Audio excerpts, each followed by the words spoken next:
Imagine waking up without an alarm, no phone buzzing on the nightstand, no traffic sounds filtering through the window, no schedule to check, no emails waiting, no meetings to prepare for.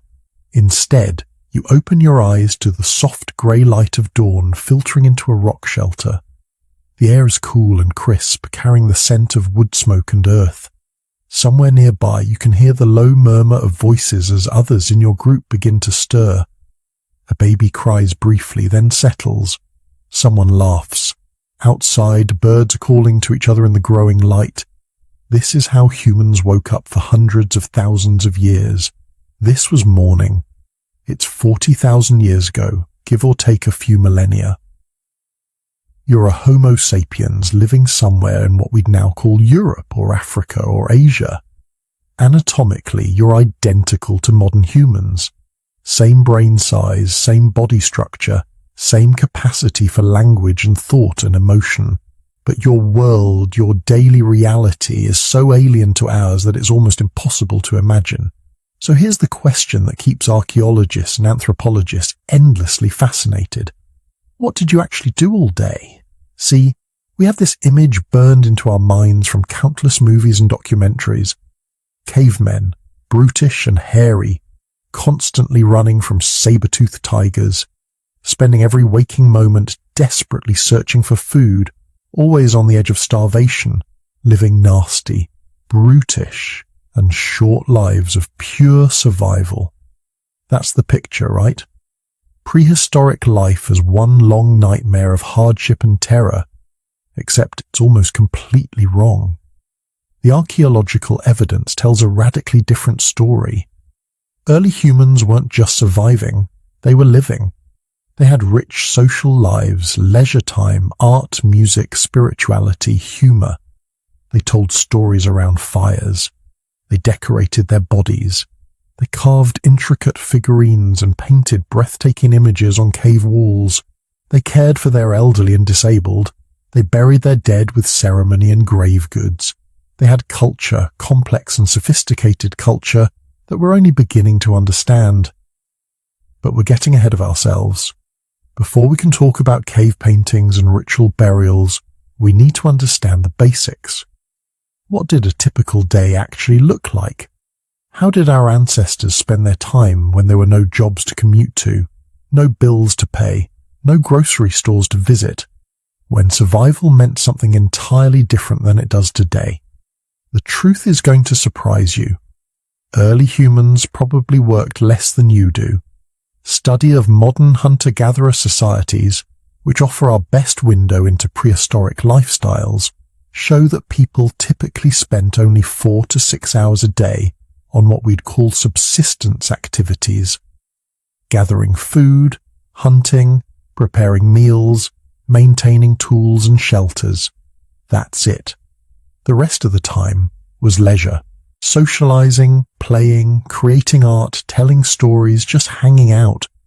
This flies in the face of everything we've been told about progress. We imagine our ancestors as desperately poor in time and resources, while we're rich and comfortable. But in terms of free time, the opposite might be true. A prehistoric human probably had more leisure hours in a week than most modern people get in a month. If you're watching this to fall asleep, that's exactly why I make these videos.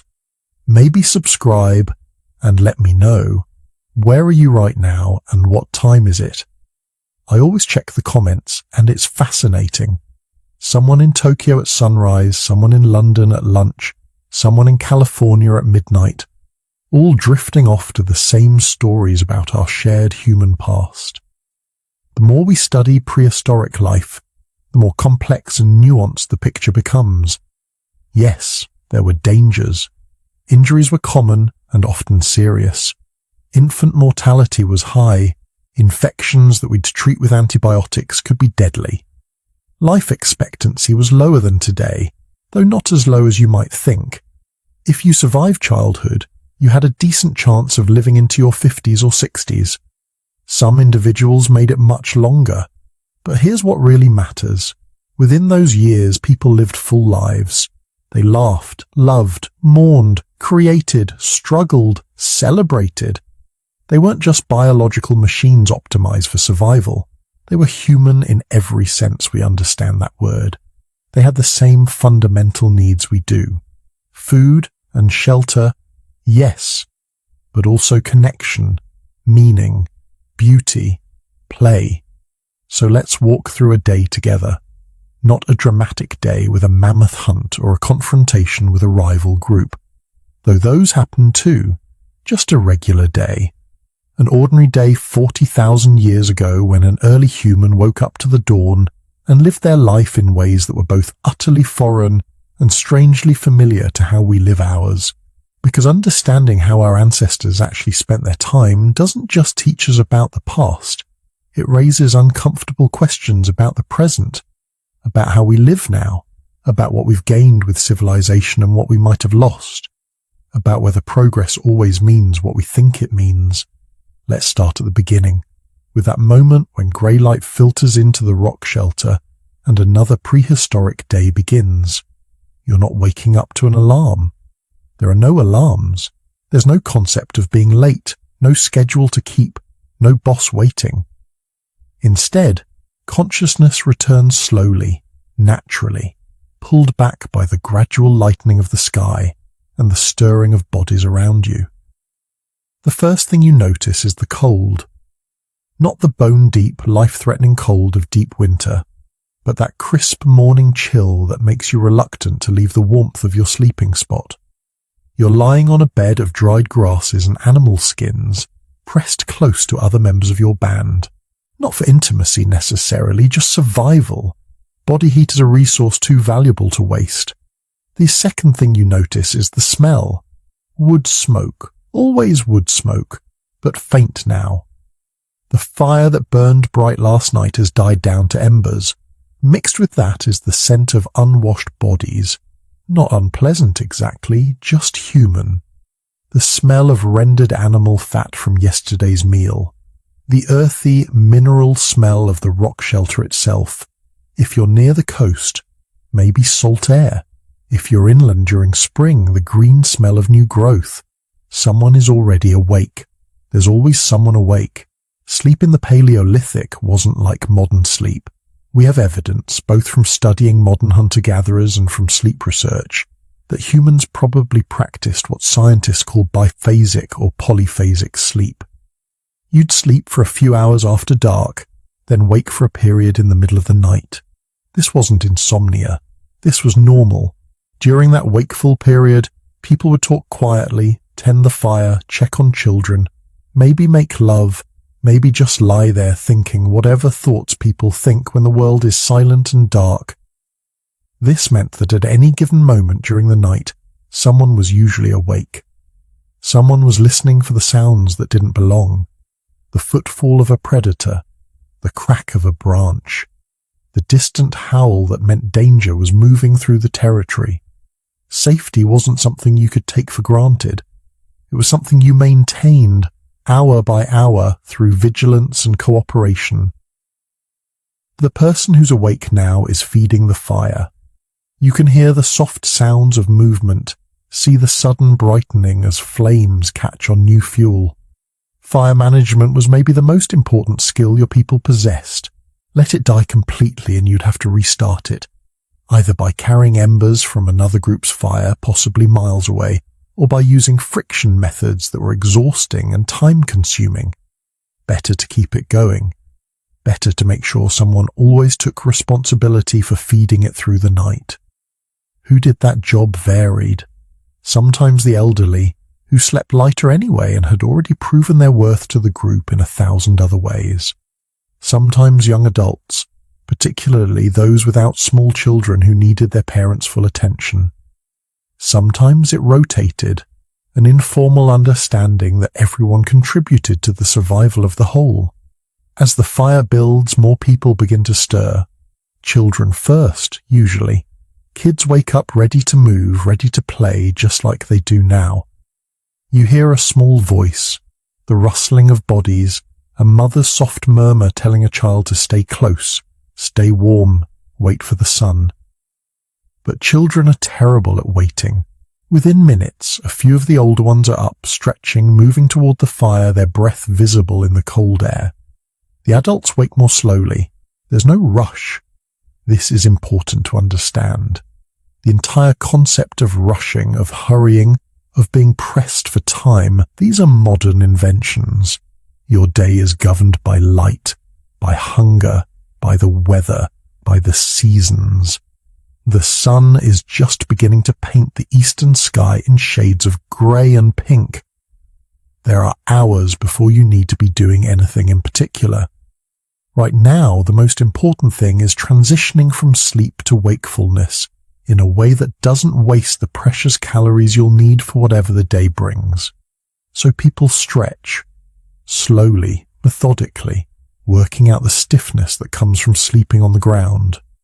They yawn, scratch, attend to basic bodily functions. If you're in a rock shelter or cave, there's probably a designated area for waste, far enough away to avoid contamination but close enough to be safe.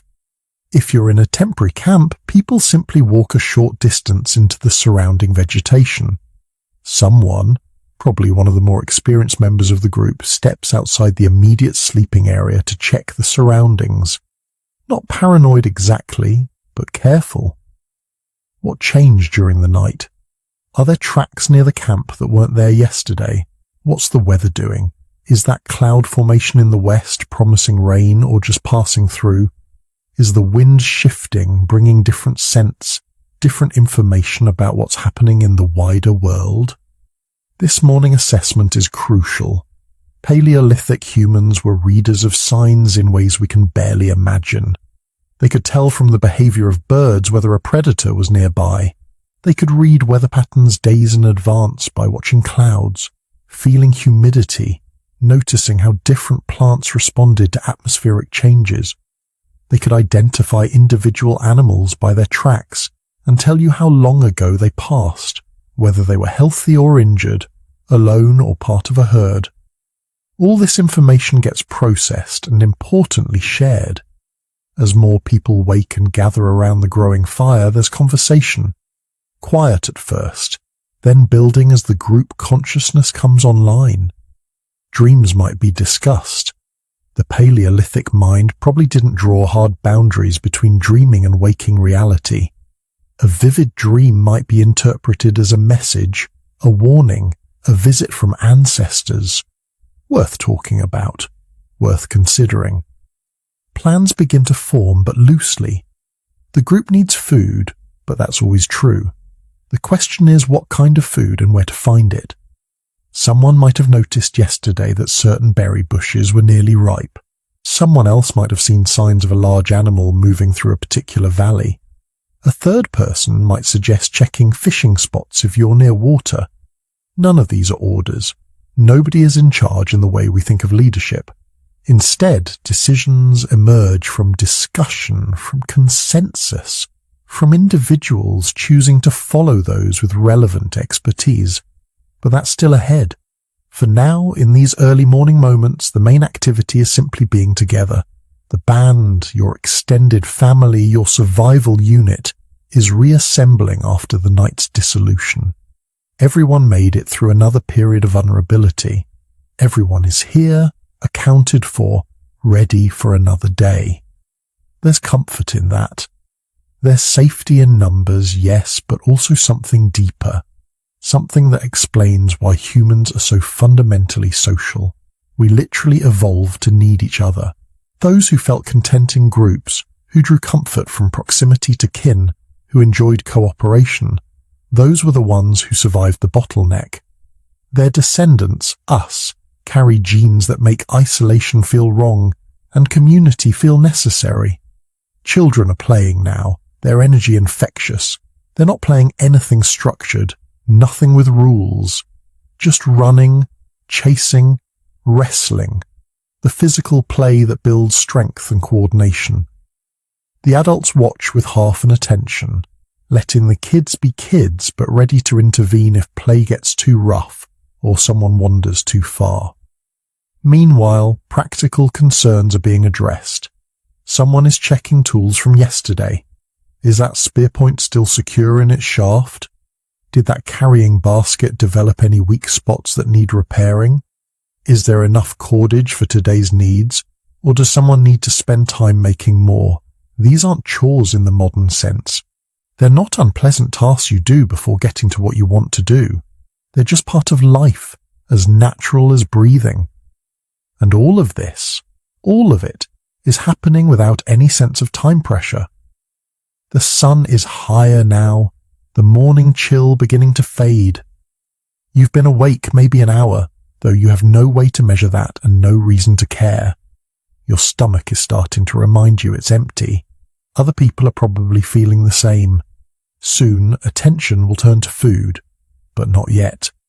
For now, you're warm. You're safe. You're surrounded by people who know you and care about your survival, because your survival increases their own chances. This is waking up in the Paleolithic. No sudden jarring into consciousness. No racing to get ready. Just the slow, communal transition from sleep to activity, guided by light and bodies and the ancient rhythms that governed human life for hundreds of thousands of years. It's a pattern so fundamental that we still carry the biological echoes of it. That desire to hit snooze, to wake up slowly, to ease into the day rather than attacking it. That's not laziness.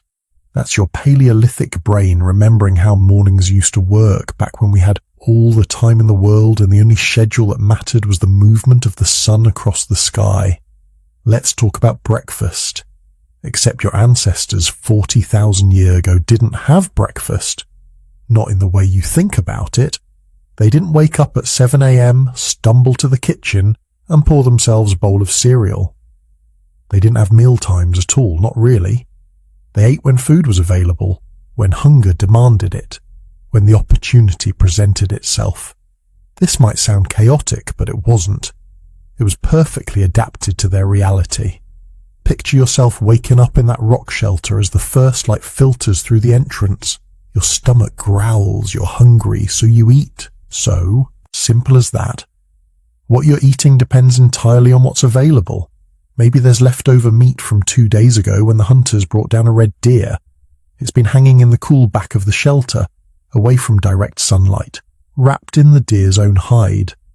The cold autumn air has kept it from spoiling, though it's starting to develop that slightly gamey smell that means you should probably finish it today.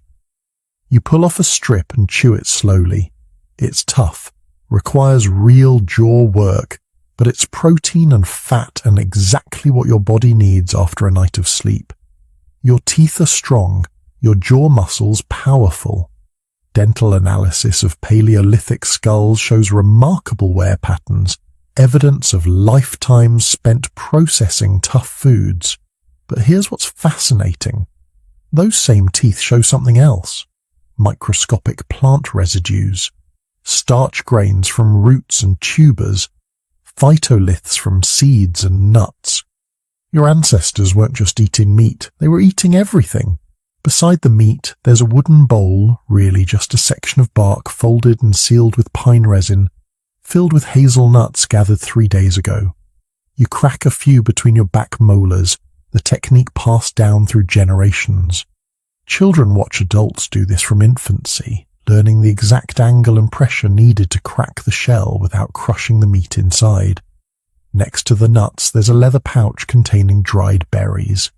Blackberries, gathered during the late summer abundance and dried in the sun. They're wrinkled now, concentrated sweetness, and you eat a handful. The sugar hits your system immediately, providing quick energy. But the real treasure is the basket of roots near the fire. Someone, probably one of the older women with decades of plant knowledge, dug these up yesterday from the riverbank. They're cattail roots, starchy and nutritious, but basically inedible raw, so they've been placed near the fire, not in it, just close enough that the heat is slowly breaking down the tough fibers and converting complex starches into digestible sugars. This is cooking, but not like you know it. No recipes, no precise temperatures, no timers. Just knowledge accumulated over thousands of generations about what heat does to different foods. The roots have been sitting there all night, slowly roasting in the residual heat from the fire that never quite goes out. By morning, they're soft enough to eat, sweet enough to enjoy. You pull one out, careful not to burn your fingers. It's hot but manageable. You peel away the outer layer and bite into the flesh. It's not delicious by modern standards, but it's filling, and more importantly, it's safe. Raw, these roots contain toxins that would give you a nasty stomachache. Cooked, they're perfectly edible. This transformation, turning inedible plants into food through fire, might be one of the most important technological breakthroughs in human history. It effectively doubled or tripled the number of plant species your ancestors could eat. Tubers that were toxic raw became staple foods when roasted. Seeds that would pass through the digestive system unchanged became valuable nutrition when ground and heated. The evidence for this incredible dietary diversity comes from multiple sources. Coprolites, fossilized feces, have been found at archaeological sites across Europe and Africa. When scientists analyze them under microscopes, they find an astonishing variety of plant remains. Seeds from dozens of different species, pollen from flowers, microscopic fragments of leaves, roots, and bark. Some coprolites show evidence of insects, grasshoppers, beetle larvae, termites.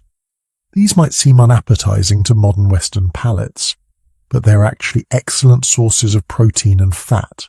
Many contemporary hunter-gatherer societies consider insects delicacies, and there's no reason to think your ancestors felt differently. Dental calculus, the hardened plaque that builds up on teeth, tells a similar story. When archaeologists scrape it off Paleolithic skulls and examine it under high-powered microscopes, they find plant starches from across the spectrum. Wild grains, root vegetables, nuts, berries, even plant fibers that were probably chewed to extract moisture or to soften them for other uses. What emerges from all this evidence is a picture of incredible dietary flexibility. Your ancestors weren't specialized. They were opportunists, capable of exploiting virtually any food source in their environment. Coastal groups ate fish, shellfish, seaweed, seabirds, and sea mammals, supplemented with whatever plants grew near the shore. Inland forest dwellers ate deer, wild boar, nuts, berries, roots, and mushrooms. Groups living near rivers ate fish, waterfowl, aquatic plants, and the land animals that came to drink. This flexibility was crucial for survival. Environments change, seasons shift, animal migrations follow unpredictable patterns. A group that could only eat one or two types of food would starve when those resources became scarce. But a group that could eat 50 different things, they'd always find something. As you're eating your morning meal, others are doing the same. The young mother is sharing nuts with her toddler, showing him how to crack them, how to pick out the meat without getting shell fragments. He's not very good at it yet. His small hands lack the strength and coordination, but he's learning. And in a few years he'll be teaching his own younger siblings. The old woman is preparing something more complex. She's taken some of the leftover meat and is pounding it between two stones, mixing it with rendered fat and dried berries. She's making pemmican, though she doesn't call it that. It's just food that lasts, concentrated nutrition that can be carried on long journeys or stored for lean times. This is knowledge, technical and precise. The ratio of meat to fat to berries has to be right, or it spoils. The pounding has to be thorough, or it doesn't bind together. She learned this from her mother, who learned it from hers, a chain of knowledge transmission stretching back thousands of generations. Nobody's eating alone. That almost never happens. Food is social, shared, distributed according to complex rules that everyone understands implicitly. The hunter who made the kill yesterday isn't eating any more than anyone else. In fact, he might be eating less because that's how the system works. Kill an animal, share it with the group, and when someone else makes a kill, they'll share with you. This is insurance, risk pooling, the social glue that keeps the group together. Children run back and forth, stealing bites from different adults, getting swatted away playfully or having food pressed into their hands. Nobody's stingy with children. There's always enough to go around, or if there isn't, the adults eat less to make sure the young ones get fed. The meal isn't formal or ceremonial. People eat standing up, sitting down, walking around, checking tools, talking, laughing. But it serves crucial social functions anyway. Everyone's together, reinforcing bonds, sharing information, making plans for the day. Who's going to gather plants today? Who's going hunting? Who's staying back to work on that deer hide? These decisions happen organically, emerging from consensus rather than command. Someone mentions that the hazelnut trees by the northern grove should be producing well right now. Several women and older children volunteer to check. Someone else notes that there were deer tracks near the river yesterday.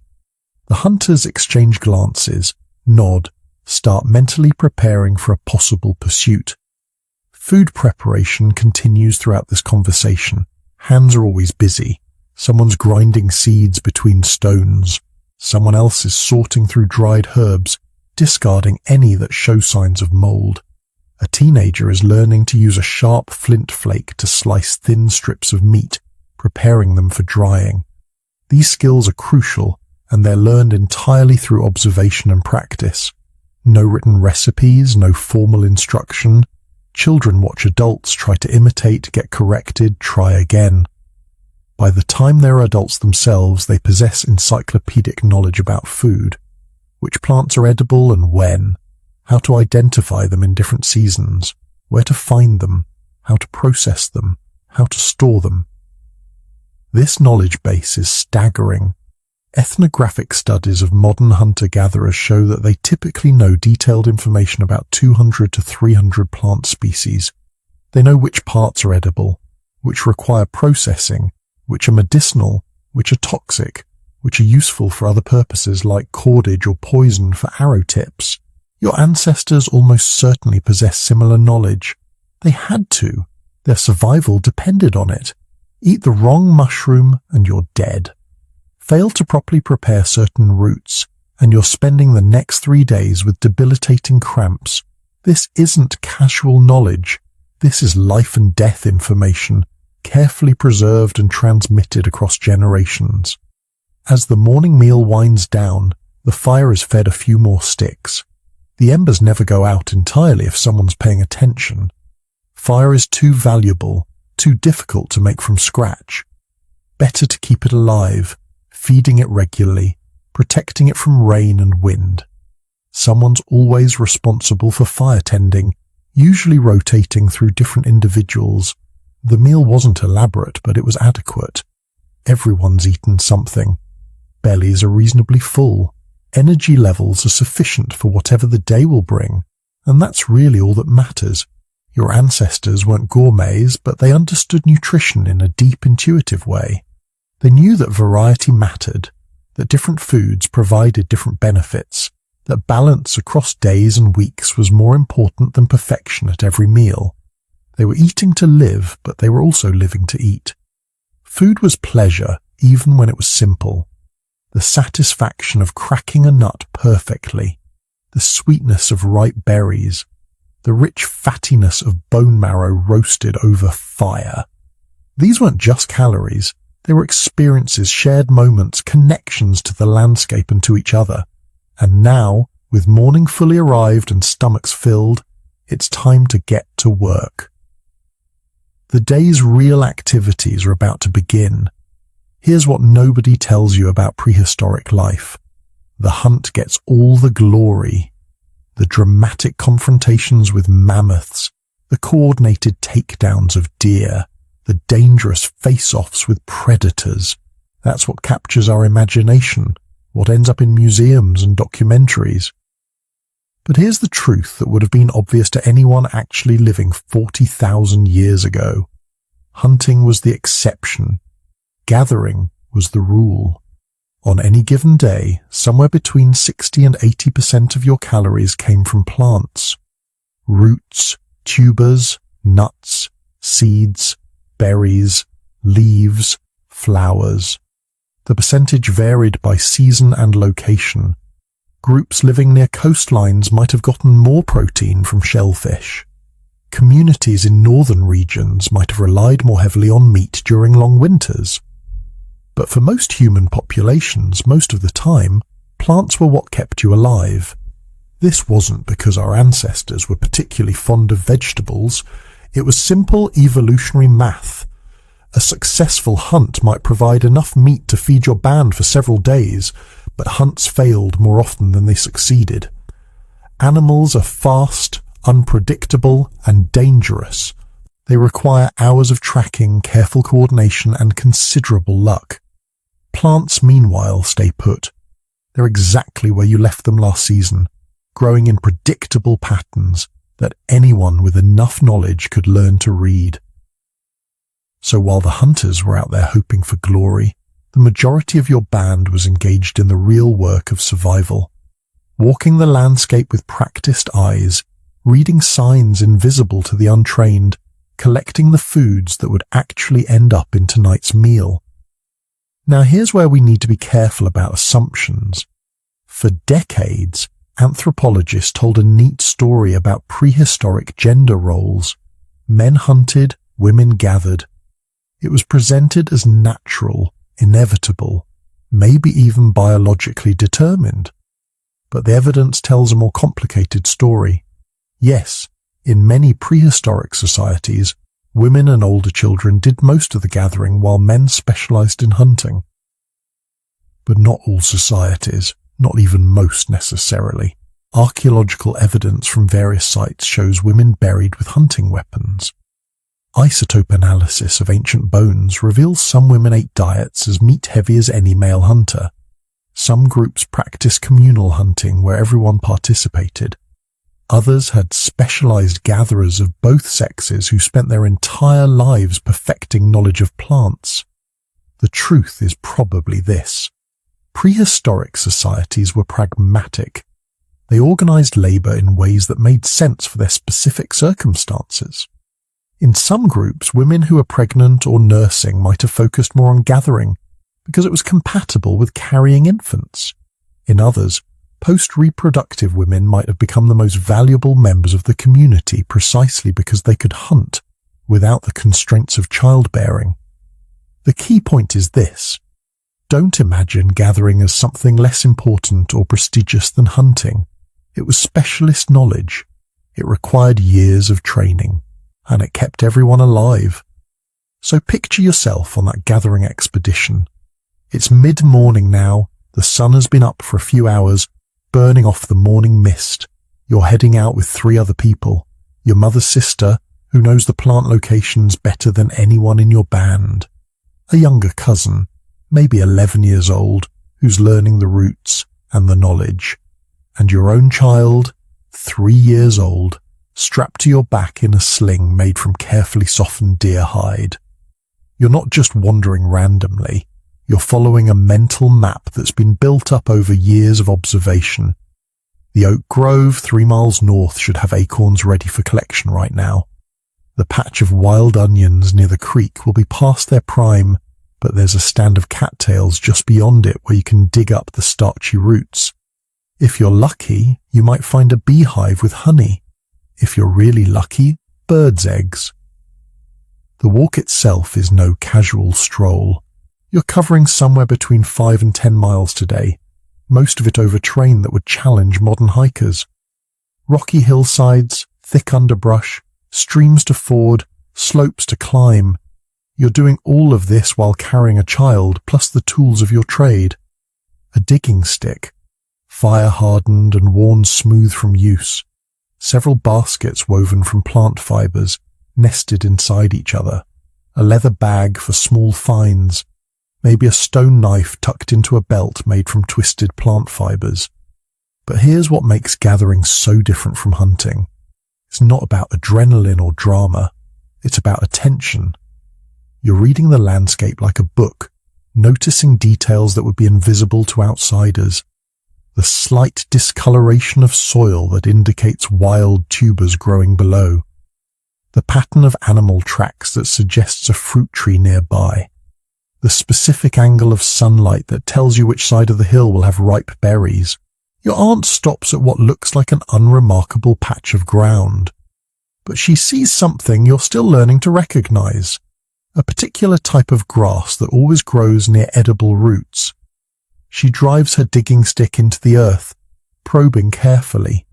3 inches down, she strikes something solid.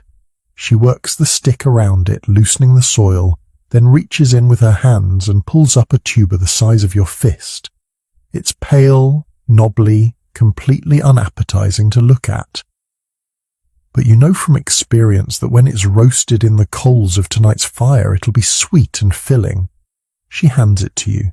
You place it carefully in your basket. She digs again. Another tuber and another. This spot is rich. In 10 minutes, you've collected enough tubers to feed everyone tonight, maybe with leftovers for tomorrow. But you're not done.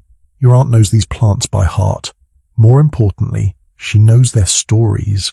The stories are how you remember the knowledge. She tells your young cousin about the time her grandmother got terribly sick from eating a root that looked almost exactly like this one, but had slightly different leaves. She points out the distinction. 3 veins in the leaf instead of 5. That tiny difference means the other plant would kill you, shutting down your breathing within hours. This is education, but it's nothing like sitting in a classroom. It's survival knowledge passed down through stories, demonstrated with actual plants, reinforced through years of observation. Your cousin will learn hundreds of these lessons. By the time she's your age, she'll know perhaps 300 different plant species by sight, by season, by location. She'll know which ones are edible, which ones are medicinal, and which ones will kill. She'll know when to harvest each one, how to prepare it, and what it's useful for. Modern botanists spend years in university learning to identify plants. Your ancestors learned it by necessity, starting in early childhood, because getting it wrong could mean death. The group moves on. You wade through a shallow stream, the cold water shocking against your legs. On the far bank, your aunt spots something that makes her smile. Mushrooms growing in a fallen log. She approaches carefully, examines them from multiple angles, even smells them. Mushrooms are tricky. Some are nutritious and delicious. Others cause violent illness. A few will kill you. She picks 3, leaves the rest. She's certain about these ones, but caution is always wise. Hours pass in this rhythm, walking, observing, collecting. The baby on your back has fallen asleep, lulled by the gentle motion. Your baskets are getting heavier.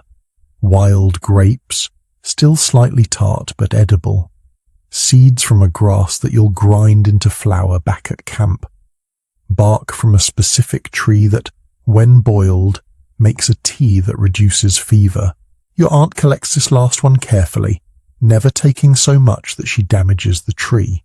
She learned long ago that you have to think about next season, next year, the generations coming after you. This is sustainable harvesting, though your ancestors didn't have a word for it. They just knew that if you stripped a plant bare, it wouldn't be there next time you needed it. The groups that learned this lesson survived. The ones that didn't face starvation when resources ran out. By early afternoon, you're miles from camp. Your legs are tired. Your shoulders ache from the weight of your baskets. But there's something almost meditative about this work. No rush, no pressure. Just the steady rhythm of walking and gathering.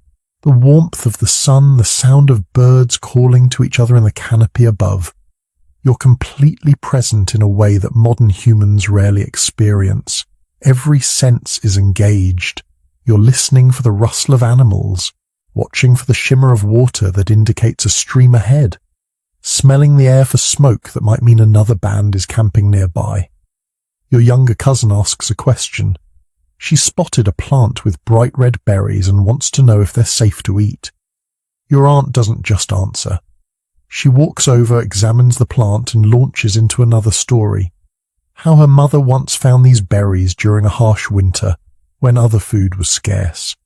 how they sustained the band through 3 days of blizzard, how you have to be careful because birds can eat them safely, but humans need to cook them first, otherwise they cause stomach cramps.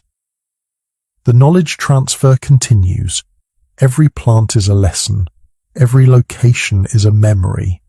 This landscape isn't just territory to your people, it's a library.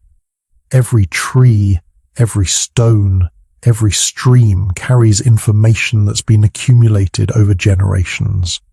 Your ancestors didn't write anything down, but they were far from ignorant.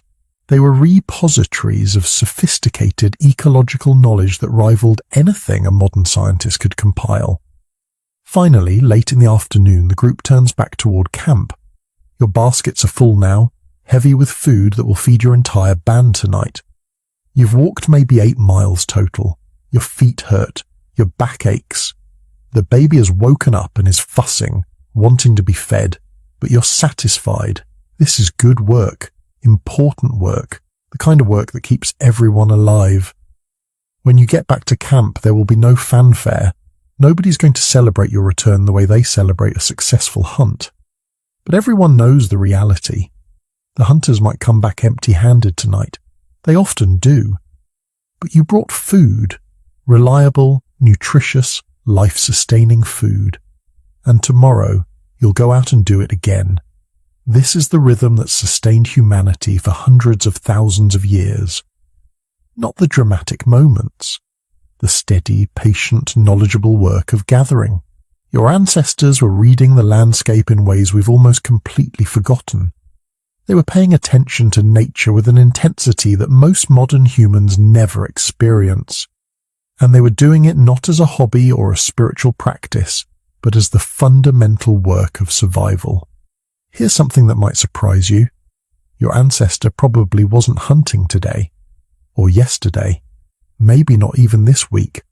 We have this image of prehistoric life as a constant struggle, early humans waking up each morning and immediately heading out to chase down mammoths or wrestle with saber-toothed cats. Hollywood loves this narrative. Man versus beast, daily death matches for survival. But the reality was far more interesting and far more strategic. Hunting for early humans wasn't a daily grind.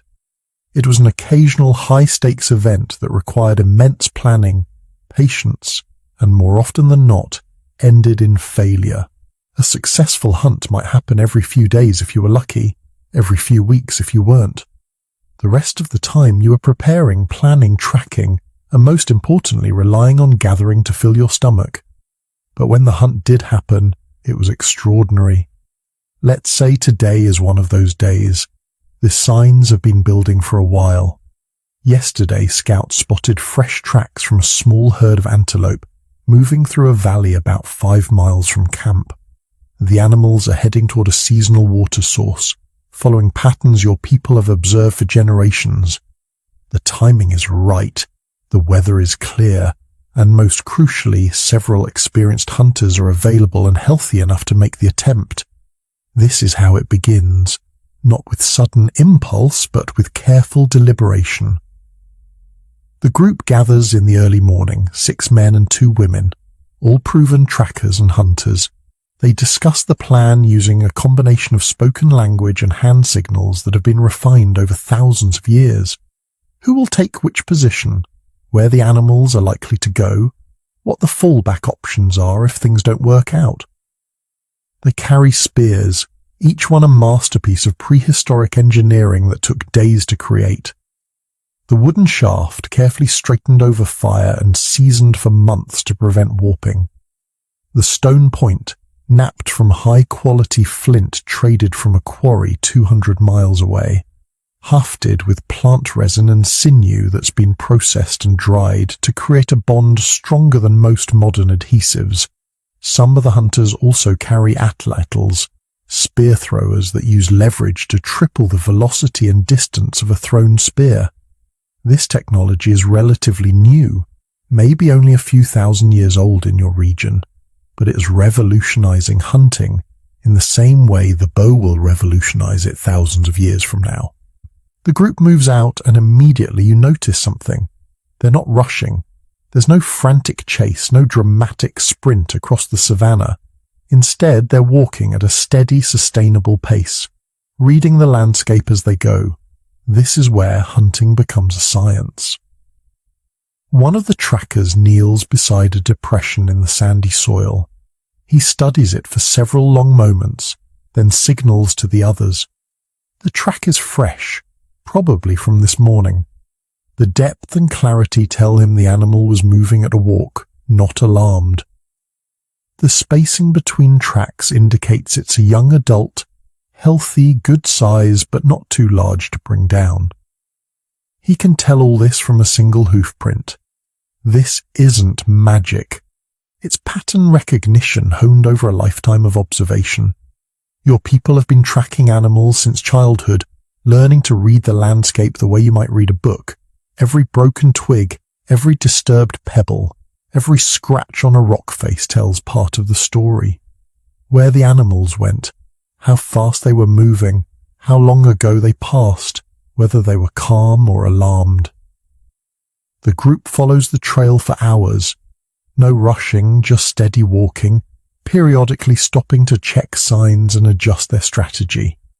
This is the part of hunting that never makes it into the dramatic retellings. The long, patient stalking that requires more mental endurance than physical strength. Around midday, they spot the herd. 8 antelope grazing in a shallow valley near a waterhole. Now comes the critical decision point. Do they attempt an ambush, trying to get close enough for spear range? Or do they use the technique that humans, uniquely among all predators, have perfected? They choose persistence hunting. Here's what makes humans terrifying predators. We can't outrun almost any animal in a sprint. A healthy antelope can hit 50 miles per hour. A human tops out around 15. But we have something no other animal has. We can run for hours in the heat of the day without overheating, thanks to our nearly hairless bodies and incredible capacity for sweating. Most animals, covered in fur and lacking efficient cooling systems, have to stop and rest after intense exertion, or they'll literally cook from the inside. The hunters spread out and begin to jog toward the herd. Not a sprint, just a steady, sustainable trot. The antelope spot them immediately and bolt. They're gone in seconds, disappearing over a ridge. But the humans don't stop. They follow the tracks at that same steady pace, reading the signs, keeping up the pressure. An hour passes, 2 hours. The sun is brutal now, the kind of heat that would drop most predators in their tracks. But the humans keep moving, their bodies designed for exactly this kind of endurance. They're sweating profusely, yes, but that's the point. Each drop of moisture evaporating from their skin is carrying away heat that would otherwise build up and shut down their muscles. They find the herd again. The antelope run, but they're showing signs of stress now. Their tongues are hanging out, they're panting heavily. They can't cool down fast enough. The chase continues. 3 hours, 4. The trackers are rotating the lead position, allowing individuals to drop back and recover slightly while others maintain the pressure. This is cooperative hunting at its finest. No single human could do this alone. But a coordinated group, communicating constantly, sharing the effort, can accomplish what seems impossible. Finally, after nearly 5 hours, they close in on a single antelope that is separated from the herd. The animal is stumbling now, its cooling system overwhelmed, its muscles beginning to fail from the combination of heat and exhaustion. One hunter moves in close enough for a spear throw. The weapon flies true, striking behind the shoulder, and moments later, it's over. The hunters stand around the fallen animal, not cheering or celebrating yet. First comes the practical work. One of them makes a quick, precise cut and offers a prayer or acknowledgement. We can't know the exact words or gestures, but evidence from multiple prehistoric sites suggests early humans performed some kind of ritual around successful kills. Respect for the animal that gave its life. Gratitude to whatever spirits or forces they believed governed the hunt. Then comes the butchering, which is itself a sophisticated technical operation. These hunters know animal anatomy better than most modern surgeons know human anatomy. Every muscle group, every organ, every useful piece. They work quickly and efficiently. The hide comes off in one piece, valuable for clothing and shelter. The choicest cuts of meat are separated for immediate consumption and for carrying back to camp. Organs that spoil quickly are prepared for eating on site. Nothing is wasted. Even the bones will eventually be cracked open for their marrow, one of the most nutrient-dense foods available. But here's the problem. They're 5 miles from camp, and they've just produced several 100 pounds of meat and materials. They can't carry it all in one trip, and leaving meat unattended means lions, hyenas, and vultures will claim it within hours. This is where the social dimension of hunting becomes crucial. 2 runners head back to camp at speed to bring reinforcements. The rest stay with the kill, building a fire to keep scavengers at bay, and beginning the process of smoking some of the meat for preservation. Within a few hours, more people arrive from camp. Elders, children old enough to help carry, nursing mothers who left their infants with relatives. Everyone participates in the harvest. The trip back to camp is a celebration. Successful hunts are rare enough that they're social events. There will be feasting tonight, stories told around the fire, probably dancing and music. The hunters will recount the chase in detail, and in the telling, it'll become part of the community's collective memory, another story to teach young people about strategy, persistence, and cooperation. But let's be clear about something. This doesn't happen every day or even every week. Between successful hunts, there are dozens of failed attempts, tracks that lead nowhere, animals that prove too fast or too alert, injuries that force the hunters to turn back, hunts that simply don't work out despite everyone doing everything right. And this is crucial to understanding prehistoric life. Hunting was important, absolutely. It provided concentrated protein and fat that gathering alone couldn't match. The social bonds formed during cooperative hunts helped cement group cohesion. The skills required, tracking, weapon crafting, strategic planning, pushed the development of human intelligence and communication. But hunting was never the main source of calories for most prehistoric groups. That honor went to gathering, which happened every day, provided the majority of nutrition, and didn't require risking life and limb. Hunting was the occasional glory, the high-stakes gamble that sometimes paid off spectacularly. What made early humans successful wasn't that they were the best hunters. It's that they were good enough at hunting, while also being excellent at everything else. Gathering, tool-making, social cooperation, adapting to new environments. They were generalists who could deploy specialist skills when needed, and the hunt, when it succeeded, was just one thread in the complex tapestry of prehistoric survival. Tomorrow, whether today's hunt succeeded or failed, there would still be roots to dig, nuts to gather, tools to repair, children to teach, and the endless, patient work of staying alive in a world that was beautiful, abundant, and occasionally willing to reward the clever, the persistent, and the cooperative. The antelope is gone now, transformed into food, clothing, and tools. But the knowledge of how it was taken that lives on, passed from this generation to the next, refined and improved with each retelling, until it becomes not just survival strategy, but culture. By midday, the camp was alive with a sound that would have been instantly recognizable to any craftsperson throughout history. The rhythmic tap, tap, tap of stone on stone. Not loud, not violent, just persistent, purposeful. The sound of someone making something that didn't exist before. Your aunt was sitting on a flat rock near the central fire, a hammerstone in one hand and a piece of flint in the other. Every few seconds she'd strike the flint at precisely the right angle, sending a small flake spinning off into the dust. Around her, a scatter of rejected pieces and failed attempts, the archaeological debris that would still be visible 40,000 years later, telling stories to people who'd learned to read stone. This wasn't occasional work. This was daily maintenance, essential as eating or sleeping, because tools didn't last forever. That spear point you used yesterday, it might have chipped when it hit bone.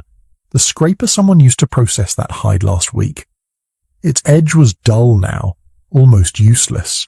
In a world without metal, without mass production, without the ability to simply buy replacements, you made your tools or you didn't survive. But here's what's remarkable. Stone tool making, what archaeologists call knapping, wasn't something you just figured out one afternoon.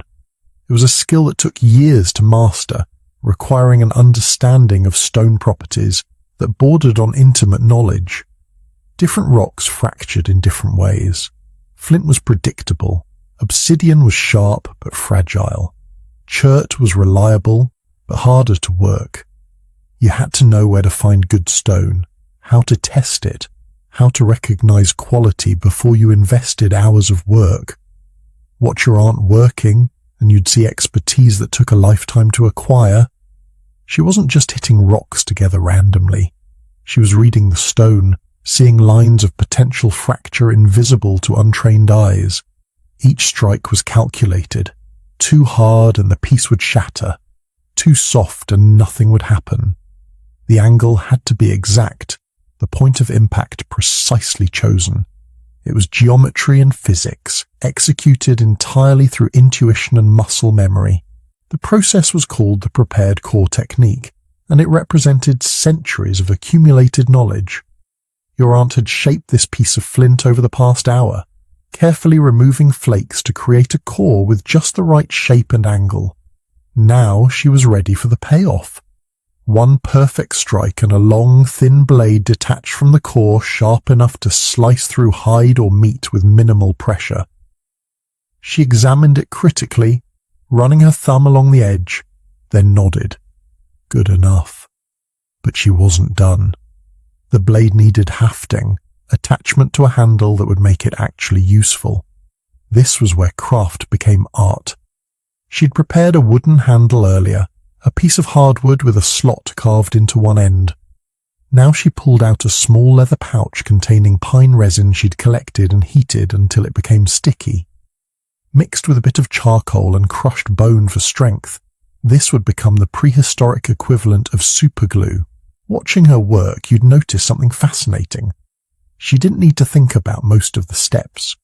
Her hands moved automatically through processes she'd performed thousands of times.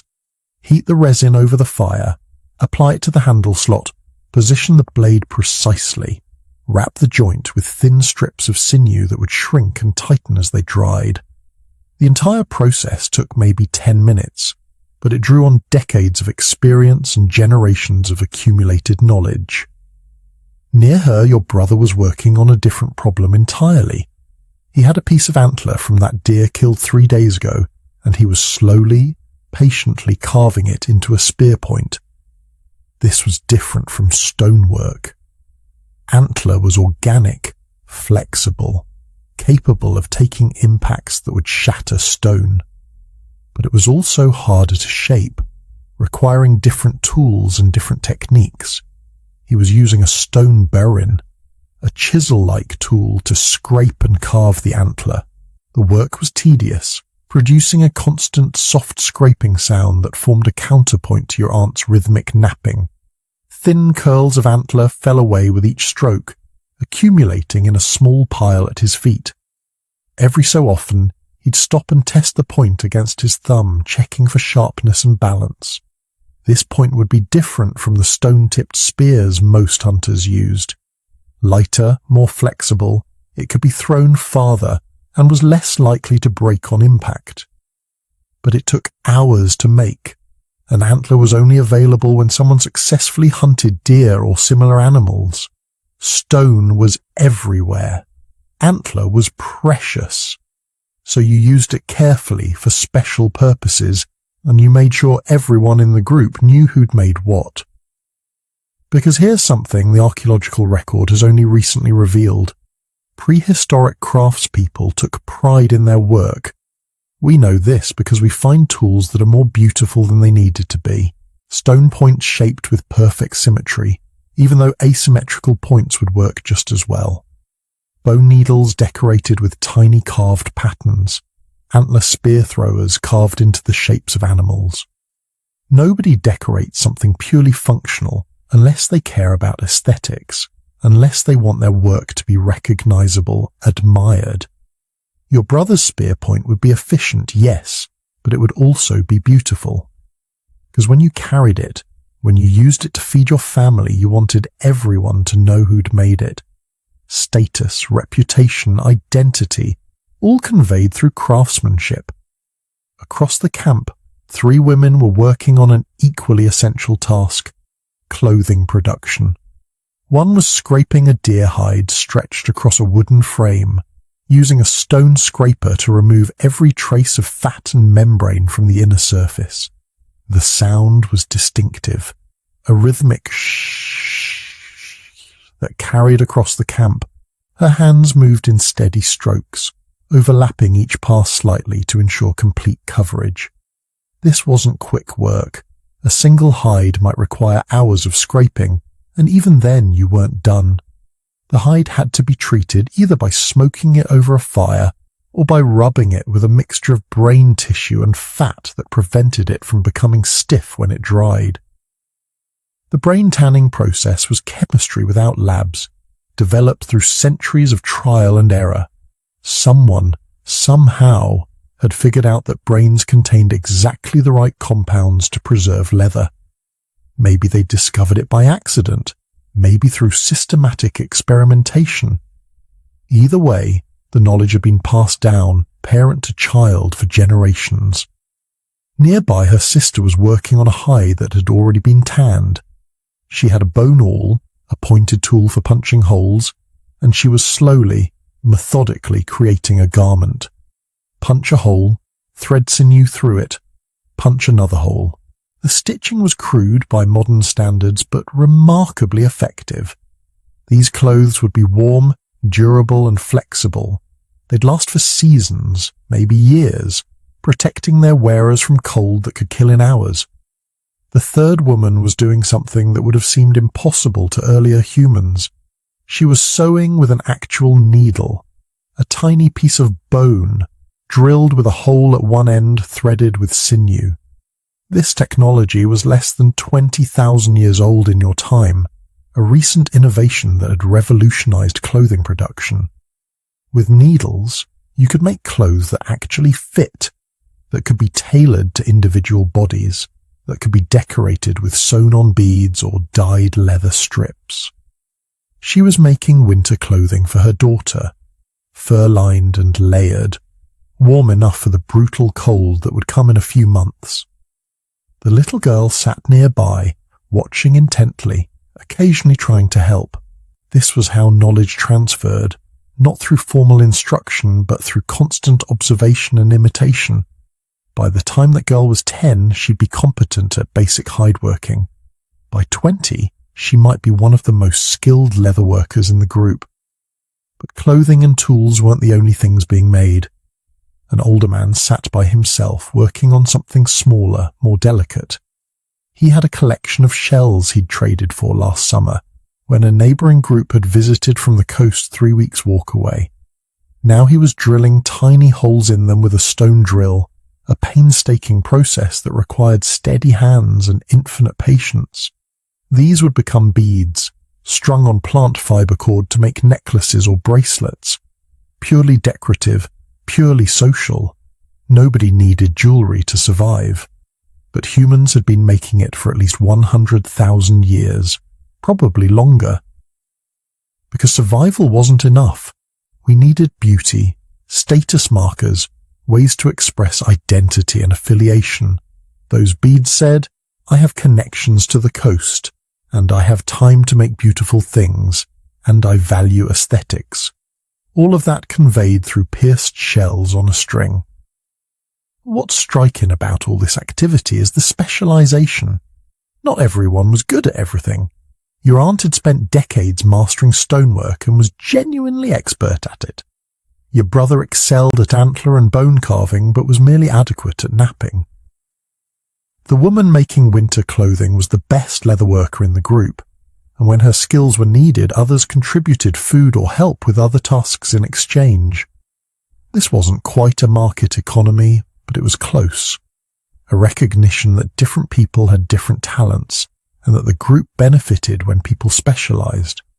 It was also the foundation for something that would become increasingly important: social complexity. In groups where everyone could do everything equally well, there wasn't much basis for hierarchy or status differentiation. But when individuals developed specialized skills that others needed, power dynamics shifted. The best toolmaker, the best leather worker, the best artist. They all gained influence that transcended simple physical strength or hunting ability. And everywhere, children watched. A boy of maybe 8 sat near your aunt, trying to replicate her movements with his own small stones. Most of his attempts failed, producing nothing useful, but she encouraged him anyway. Occasionally she'd take his hand, guide his strikes, show him the right angle.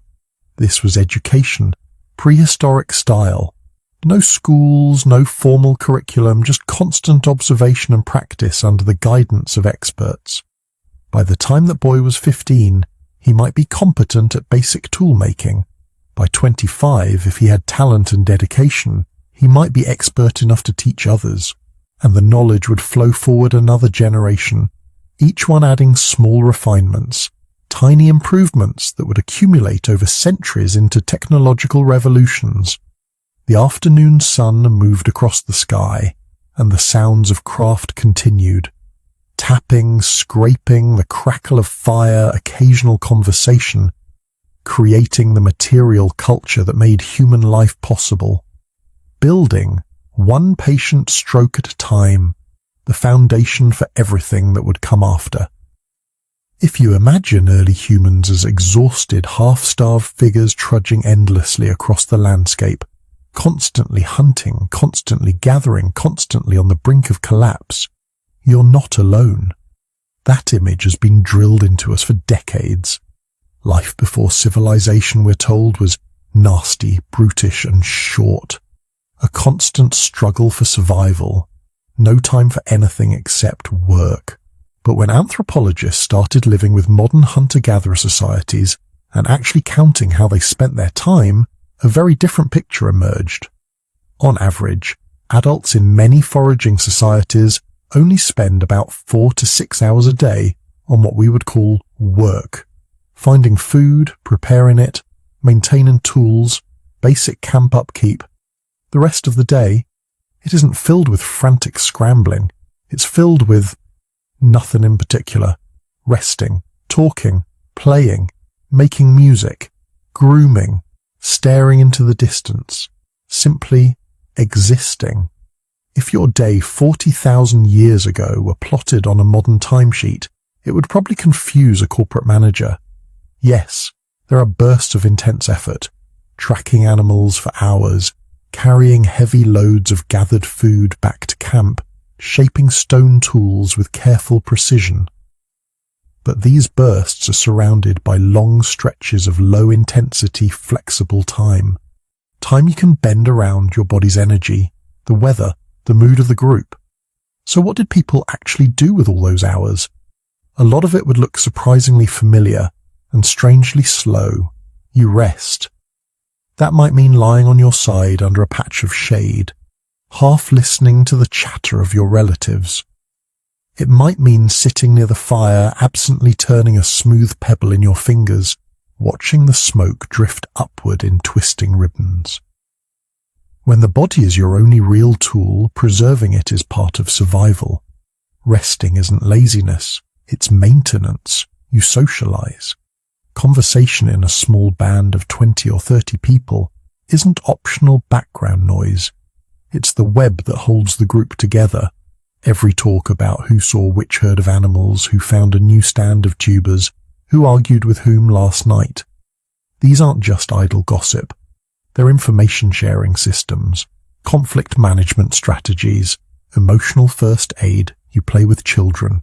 You let them climb over you like a living jungle gym. You show them how to throw little sticks at a target or how to gently handle a piece of stone without cutting themselves. Their games might look like chaos, but through them, they're rehearsing adulthood, practicing coordination, testing social boundaries, experimenting with risk and trust. For long stretches of the day, there is no urgent agenda, no tight schedule, no alarm clock dragging you from one task to the next. The pace of life is often dictated by the slow cycles of the sun, the seasons and the movements of animals, not by the minute hand on a dial. And then, somewhere in all that unscheduled time, something else begins to happen. Humans start to invent fun. Archaeologists have found small objects at prehistoric sites that don't fit neatly into any category of tool or weapon. Tiny carved animals made of bone or antler. Smooth-shaped pieces of stone drilled through the center like early spinning tops. Little figurines of people, sometimes exaggerated in strange ways. To a hungry adult crouching over a fire, these might not do much. But to a child, they're toys. You can picture it. A small hand trying to spin a stone disc on the packed earth. Two kids pretending to hunt with miniature spears made from twigs. A parent, half amused, half attentive, letting them help with a task that doesn't really need helping. Play isn't a distraction from real life. It is real life. Through play, children learn to aim, to negotiate, to share, to lead and follow. There are hints of games for adults too. Certain small stones and bones found together in patterns that suggest dice or counters. Etched lines on flat rock surfaces that might have been game boards. Places where pieces were moved back and forth in quiet competitions that passed the time and strengthened social bonds. We don't know the rules they used or the stakes they played for, but the impulse is clear. When immediate needs are met, human minds look for patterns, challenges, little puzzles to solve. Games are structured daydreams, and early humans seem to have had time for plenty of them. And then there's music. In caves in Europe, archaeologists have discovered delicate flutes carved from bird bones and mammoth ivory, some of them more than 40,000 years old. They're not crude noisemakers. Some have carefully spaced holes that produce recognizable musical scales. Someone sat down and experimented, adjusting each hole just a bit, learning by ear how to turn raw bone into a working instrument. Imagine the first time someone in your band brings one of those flutes out by the fire. The sky is dark. The stars are beginning to appear. Embers are glowing. They lift the flute to their lips, take a breath, and a strange, clear sound rises above the crackle of the fire and the soft murmur of voices. For a moment, everyone freezes. Then the notes repeat, hesitant at first, then more confident. Someone starts to clap a rhythm. Another person taps a stick against a log. Feet begin to move. Bodies sway. The camp, which just a few minutes ago was quietly settling in for the night, is suddenly alive with dance. Music and dance are more than entertainment. They synchronize bodies and minds. When everyone moves together, breathes together, voices rise and fall together, something powerful happens in the brain. Group identity strengthens. Anxiety fades. The world feels for a moment coherent and safe. In small, vulnerable bands of early humans, those moments of shared rhythm may have been as important as any spear or shelter. After the dancing comes the other great technology of leisure, stories. You're back at the fire. The night is quiet now. A few last sparks drift upward like tiny glowing insects. The older members of the group edge closer to the flames. Children lean against their parents. Someone, maybe the best talker in the band, begins a story. It might be about the last great hunt, when the wind changed suddenly and nearly ruined everything. It might be about the time the river flooded and the group had to move camp in a hurry. It might be about a trickster animal who steals fire, or a spirit who lives in the thunderclouds and punishes the greedy. Some of these stories are clearly about real events. Others reach into the world of myth and imagination. But all of them carry something, a warning, a clever strategy, a memory of who did what and why it mattered. Without writing, without records, stories are the memory of the group. They carry information across years and generations, where the good water is in a dry season, which plants can cure a fever, and which can kill you.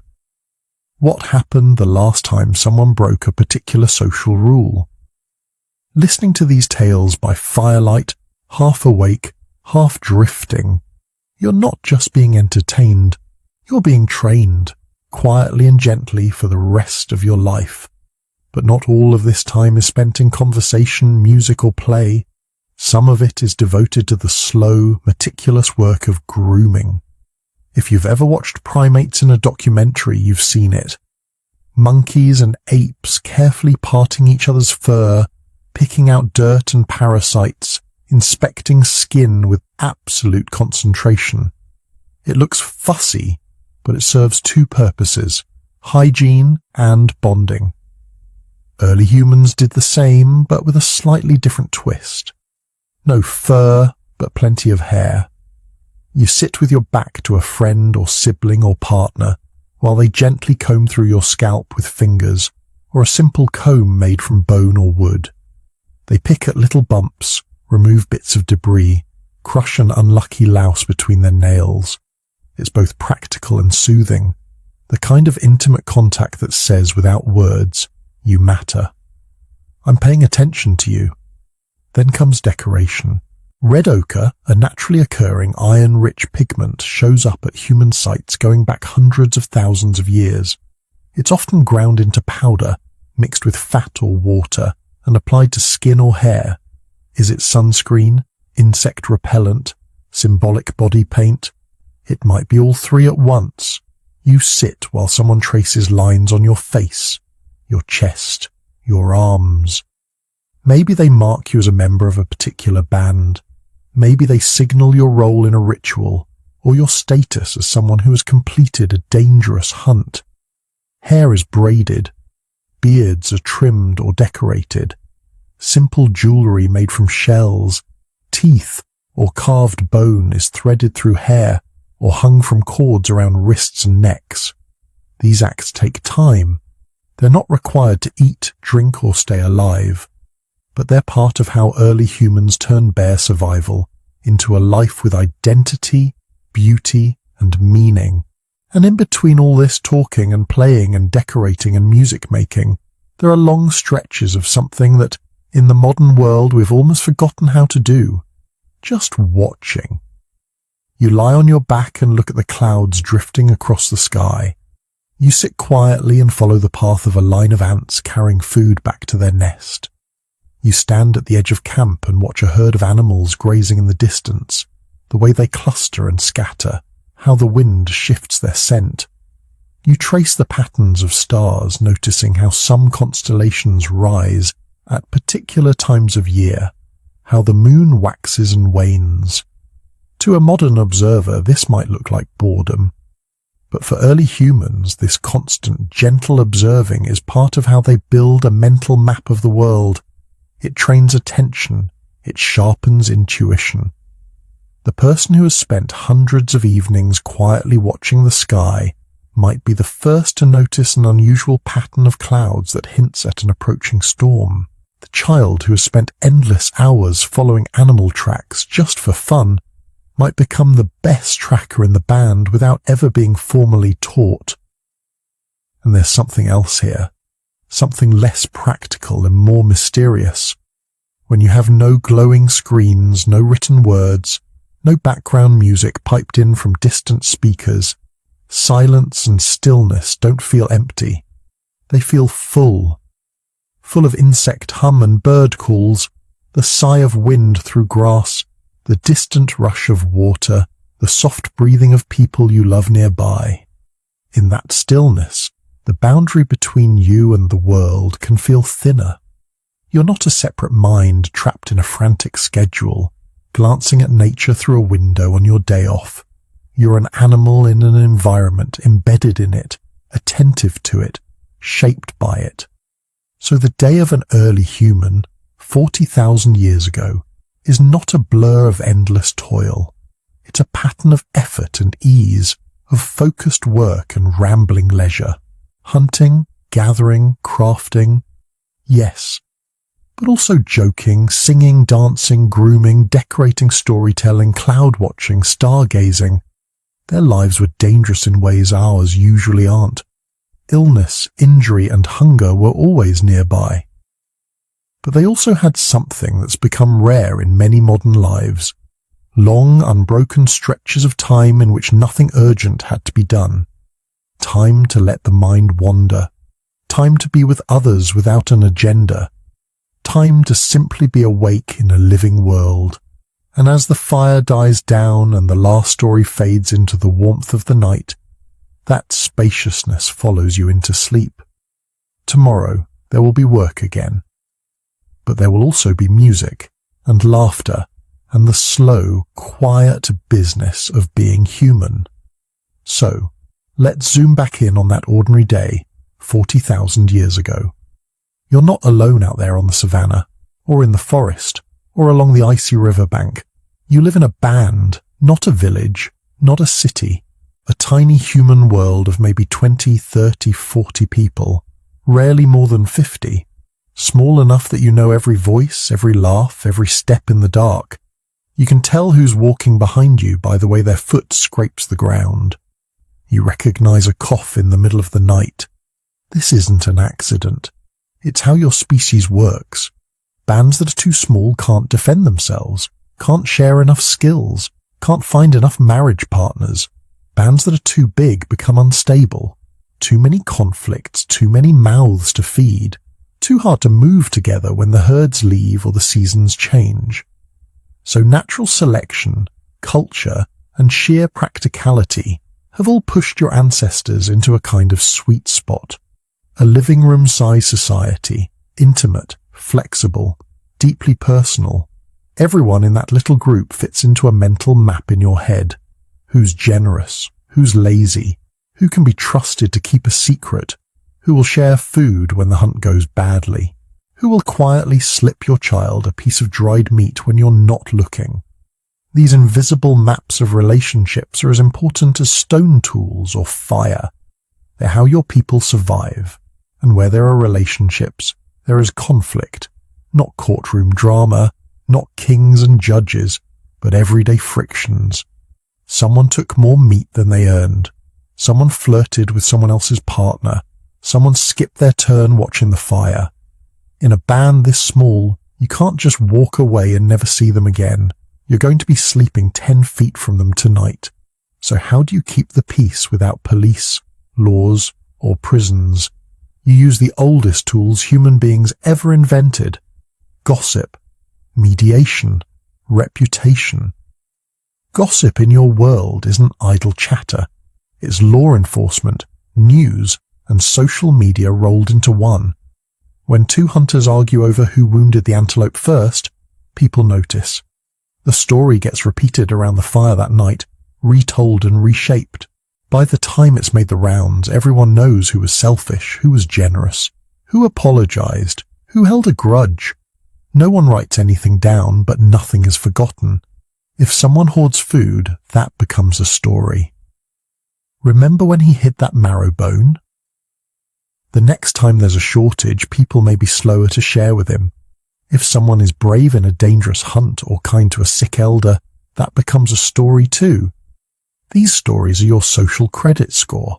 They determine who gets help when they're in trouble, who's trusted with important tasks, who's allowed to sit in on serious conversations. For bigger conflicts, you don't have a courthouse, you have elders. The older woman who has seen 100 arguments about meat and marriage. The man who remembers the last time two brothers almost came to blows and how that was settled. They're not judges in the modern sense, but people turn to them when tempers flare. They sit between the angry parties, speak slowly, bring up past events. They add context, remind everyone of shared hardships and past kindnesses. Mediation is a survival strategy. A feud in a band of 30 can be a death sentence. Split the group in half, and suddenly each side is too small to defend itself, too weak to move far, too vulnerable to the next bad winter. So the whole social system is quietly biased toward reconciliation. People tease instead of accusing directly. They complain in roundabout ways. They sing songs that hint at bad behavior rather than naming names. It might sound indirect, but that soft pressure is powerful. It lets people change without losing face. It lets them step back from the edge. Underneath all of this, there's a simple truth. Your survival depends on other people. That starts early, from the moment you're born. In your band, children don't belong to just one nuclear family in the modern sense. They belong to the camp, to the group, to the network. Your mother matters, your father matters, but so do your grandparents, your aunts and uncles, your older siblings, and even unrelated adults who've basically been adopted into the family circle. In the language of modern anthropology, this is cooperative breeding. In the language of your ancestors, it's just life. Your mother might be off gathering roots, carrying your younger sibling, or helping process meat. Someone else keeps you entertained. An aunt lets you gnaw on a bit of hide. An older cousin shows you how to stack little stones. A grandmother hums a rhythmic pattern while she braids cord, and your brain quietly absorbs the sounds of your language. It takes a village isn't a metaphor here. It's a job description. If your mother dies, or gets injured, or simply has to walk all day to track a migrating herd, you don't automatically die with her. There are other breasts to nurse from, other arms to carry you, other minds invested in your survival. That redundancy, multiple adults caring for the same children, is an invisible safety net woven through early human life. It also frees people to specialize. Some adults are better at patient teaching, some at rough play that teaches balance and strength, some at comforting you when you wake from a nightmare. The result is that by the time you're 10 or 12, you've learned from a whole village worth of teachers, each passing on tiny fragments of knowledge cribbed from their own parents and grandparents. Relationships and partnerships within this world are more varied than simple one man, one woman forever. Different environments, different cultures, and different times probably saw different patterns. In some groups, long-term pair bonds might have been the norm, partners raising children together for many seasons. In others, partnerships may have been more fluid, with people forming and dissolving unions as circumstances changed. There could have been arrangements we would today call polygynous, with one man linked to multiple women, or polyandrous, with one woman at the center of multiple male alliances, especially in tough environments where resource sharing was critical. The key point is that there was no single natural prehistoric marriage model. What remained constant was the need to manage jealousy, share resources, and protect children. Formal taboos, joking relationships, and unspoken rules all evolved to make this possible. Who can approach whom? Who owes whom meat or favors? Who can joke about what in public? These patterns act like quiet traffic lights guiding everyone through the emotional maze of desire, loyalty, and responsibility. And a band of 30 isn't the whole world. Beyond the circle of familiar faces around your fire, there are other bands, other groups speaking similar languages or dialects, tied to you by distant cousinship, old alliances, or simple habit. You might only see them a few times a year, but those visits are some of the most important events in your life. Imagine late summer, or the end of the dry season, when resources are temporarily abundant in one particular valley. Herds gather, fish are running, fruit trees are heavy. Word spreads, not with phones or maps, but through chains of meetings. A lone hunter passes another band and mentions where the game is thick. A visiting cousin talks about a riverbend full of fish. Slowly, bands converge. This is your version of a festival. At these seasonal gatherings, trade blossoms. A man from a coastal group brings shells and dried fish. Someone from the mountains brings obsidian for blades. Others have ochre for paint. Fine skins, carved bone tools. Objects travel hundreds of miles in small jumps, changing hands again and again, each trade sealed with conversation, stories, maybe a shared meal. Mating happens here too. If your band only has 30 people, you don't want everyone pairing up exclusively inside that tiny circle for generation after generation. Inbreeding is a silent killer, so alliances with other bands matter. Young people meet potential partners from outside. Some return to your band with a new mate. Some leave, joining another group permanently. In modern terms, this is population genetics. For your ancestors, it's just life moving forward. These gatherings are also where information spreads. Someone has discovered a new way of attaching stone points more securely to a spear with plant resin. Someone has found a valley where winter is a little less harsh. Someone has noticed a new predator in the area.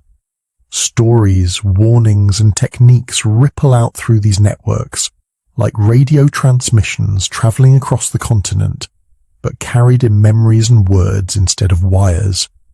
All of this depends on one extraordinary adaptation: language. Not just grunts and gestures, but layered, flexible, combinatorial speech. The ability to say not just lion and there, but 3 lions came from that ravine last dry season when the river was low, so don't camp there with small children. The ability to explain a hunting strategy, a myth, a dream. By 40,000 years ago, your ancestors almost certainly had languages as capable as any spoken today. Different vocabularies, different rhythms, but the same basic cognitive machinery. Syntax, tense, metaphor, jokes, insults, love songs, lullabies. Language lets your band coordinate complex hunts. It lets elders tell children about dangers they've never personally seen. It lets news of a drought in the next valley over reach you before you run out of food. And at night, lying half asleep near the fire, language lets you drift on waves of quiet storytelling. Tales of heroic animals, clever ancestors, dangerous spirits, lost lovers.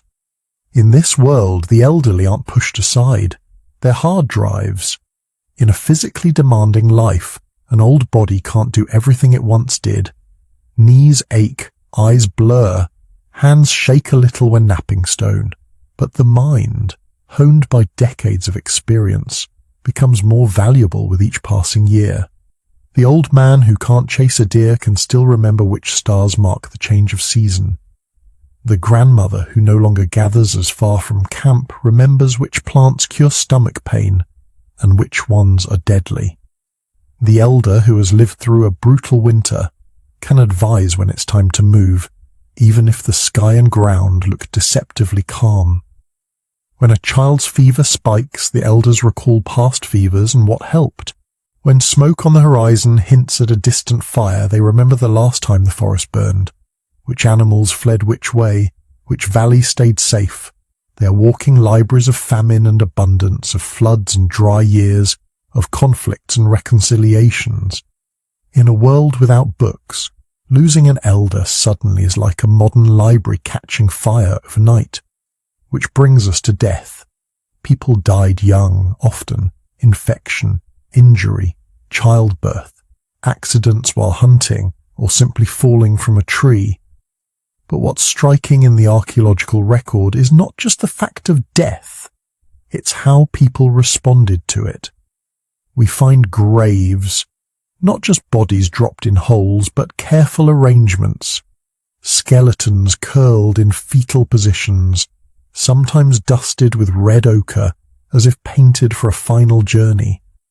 Individuals buried with tools, beads, pieces of meat, animal teeth, ornaments. In some Neanderthal sites, bodies appear to have been laid to rest in pits that were then filled deliberately, perhaps even with flowers. This suggests something more than disposal. It hints at ritual. Maybe your band believes the dead continue on in another place. Maybe they become animals. Maybe they watch over the living. Maybe there are stories about a shadow world under the ground or above the clouds. Whatever the specific belief, one thing seems clear. Death is not treated as nothing. When someone dies in your camp, the ordinary rhythm breaks. Gathering trips are postponed. Hunts are quieter. People sit closer together at night. Words are spoken more softly. Children ask questions. Adults tell stories about the dead person's bravery, generosity, or foolish mistakes. Death, too, becomes part of the gossip of the group, but in a different register, not about behavior to be judged, but about meaning to be found. The act of burying the dead, of returning them to the earth with care, does something to the living. It knits them together in shared grief, shared memory, shared fear, and shared hope. In that sense, social life and community aren't just pleasant add-ons to early human existence. They are the core technology that made everything else possible. Your ancestors didn't survive because they were the strongest individuals. They survived because they were embedded in networks of care, obligation, communication, and memory. Around that small circle of 20 to 50 faces you know better than your own reflection, the entire human story is already unfolding. Cooperation and conflict, love and jealousy, wisdom and foolishness, birth and loss. Tiny moving tribe carrying fire, tools, stories, and genes across the landscape. As the sun drifts lower and the day begins to cool, those bonds of community will shape the last hours of your prehistoric day.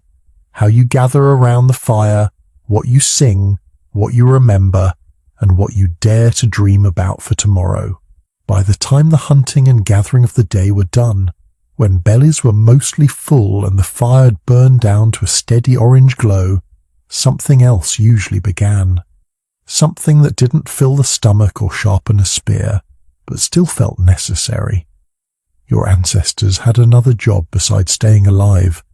They had to make sense of being alive. Picture the entrance of a cave as night falls. The last light is fading outside, the air cools, and the sounds of insects and distant animal calls begin to rise. Inside, the fire paints the walls with moving shadows. Someone picks up a piece of red ochre. Someone else unrolls a length of sinew with shell beads threaded onto it. In the half-darkness, people start to transform themselves and the world around them. To us, it looks like art and religion. To them, it was probably just life. Let's start with the most famous evidence of that inner world.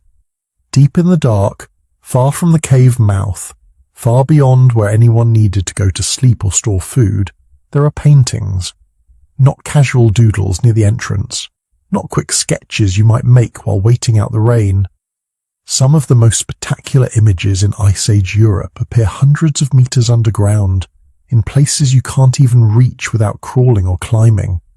Places where no sunlight has ever reached. Horses, bison, lions, woolly rhinoceroses, mammoths. Herds flowing across the stone as if the rock itself was alive. Carefully chosen curves in the cave wall become the bulging shoulder of a bison, the arch of an animal's ribs, the swell of a horse's chest. Some images are shaded and layered, as if the artist wanted them to move in the flickering torchlight. This wasn't interior decoration.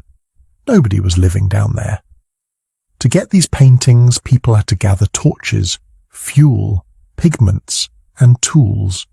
They had to organize expeditions into absolute darkness. They had to know the cave well enough not to get lost. They chose these places deliberately, then filled them with images that, as far as we know, only they would ever see. Why? We don't know. But there are clues. One possibility is teaching. Imagine the hunters of your group bringing adolescents into the cave, torches in hand, pointing at painted herds while they tell stories. Where to aim your spear. How a wounded animal behaves. which season the bison pass through which valley. The cave walls become a kind of three-dimensional blackboard, a school hidden under the earth. Another possibility is ritual. In many traditional societies, images of animals aren't just pictures, they're tools to influence reality, to draw a successful hunt into being before it happens, to honor the spirit of the animals you depend on, to apologize even for taking their lives. Those painted bison may have been more like prayers than paintings. Or maybe it was both, teaching wrapped in myth, practical knowledge encoded in sacred stories, a ritual hunt painted in the dark that prepared you for a real hunt in the dawn. And still, the question lingers, why so deep? Why risk the dangers of underground tunnels when a rock face outside would work just as well? Some archaeologists think those deep chambers were chosen exactly because they cut you off from ordinary life. Once you were down there, there was no day or night, no horizon, no weather, just stone, darkness, fire, voices, and whatever moved inside your own mind. That's the perfect recipe for altered states of consciousness, which brings us to something we can't fossilize but we can infer, early spirituality. Across many hunter-gatherer cultures today, there are figures we would call shamans, people who dance, chant, fast, or use psychoactive plants to enter trance states. They travel to other realms, talk to ancestors, negotiate with animal spirits, heal the sick. If something like that existed tens of thousands of years ago, and the evidence suggests it might have, it would make perfect sense to bring those ceremonies deep underground into the belly of the earth itself. In the dark caves of Europe, archaeologists have found strange clusters of dots, lines, and geometric signs around the animals. Not just realistic pictures, but abstract marks, ladders, zigzags, hand stencils, series of dots that may line up with lunar cycles. Some researchers think these marks formed an early notational system, a way of counting days, tracking seasons, maybe even predicting migrations. Others think those shapes resemble patterns people see in visions, the geometric flashes of light that appear behind closed eyes during trance. If that's true, then the walls of these caves are not just records of animals, but records of experiences inside the human mind. While all this was happening underground, something else was happening on the surface. People were decorating themselves. Long before the famous cave paintings of Europe, tens of thousands of years earlier, humans in Africa were grinding ochre, iron-rich minerals, into powder. They mixed it with fat or water. They rubbed it on their skin. They smeared it on tools. They used it to stain hides. At sites over 100,000 years old, archaeologists have found pieces of ochre deliberately shaped and engraved, as well as shells pierced for threading. Little beads, worn smooth in places where they rubbed against skin or clothing stained with pigment, necklaces, bracelets, maybe anklets that jingled when you walked or danced. Personal adornment might sound trivial compared to hunting mammoths, but it marks a profound shift. When you start decorating your body, you're sending messages without words. Color, pattern, and jewelry tell people who you are and where you belong, married or single, healer or hunter. Member of this group, not that one. Those beads and pendants may have carried stories too. A shell from the coast worn by someone who lived far inland means trade, or travel, or a memory of a journey. A tooth from a dangerous animal might be a trophy, a reminder that you faced fear and survived. Red ochre in particular shows up over and over in burials, bodies dusted with red, graves lined with pigment. Maybe it symbolized blood, or life, or the setting sun.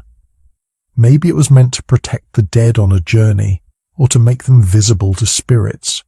Whatever it meant something.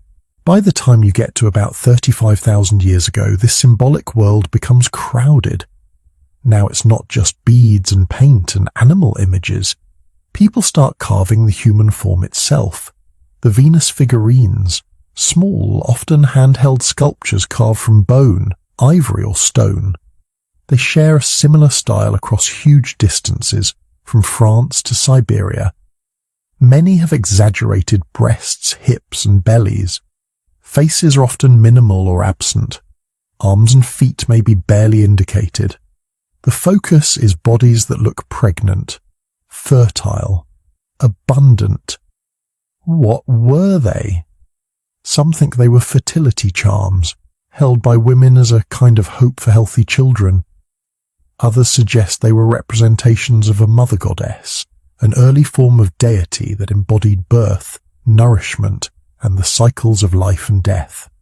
There's even a theory that some were self-portraits carved by pregnant women looking down at their own bodies, seeing their belly, hips, and breasts, but not their face. We can't be sure.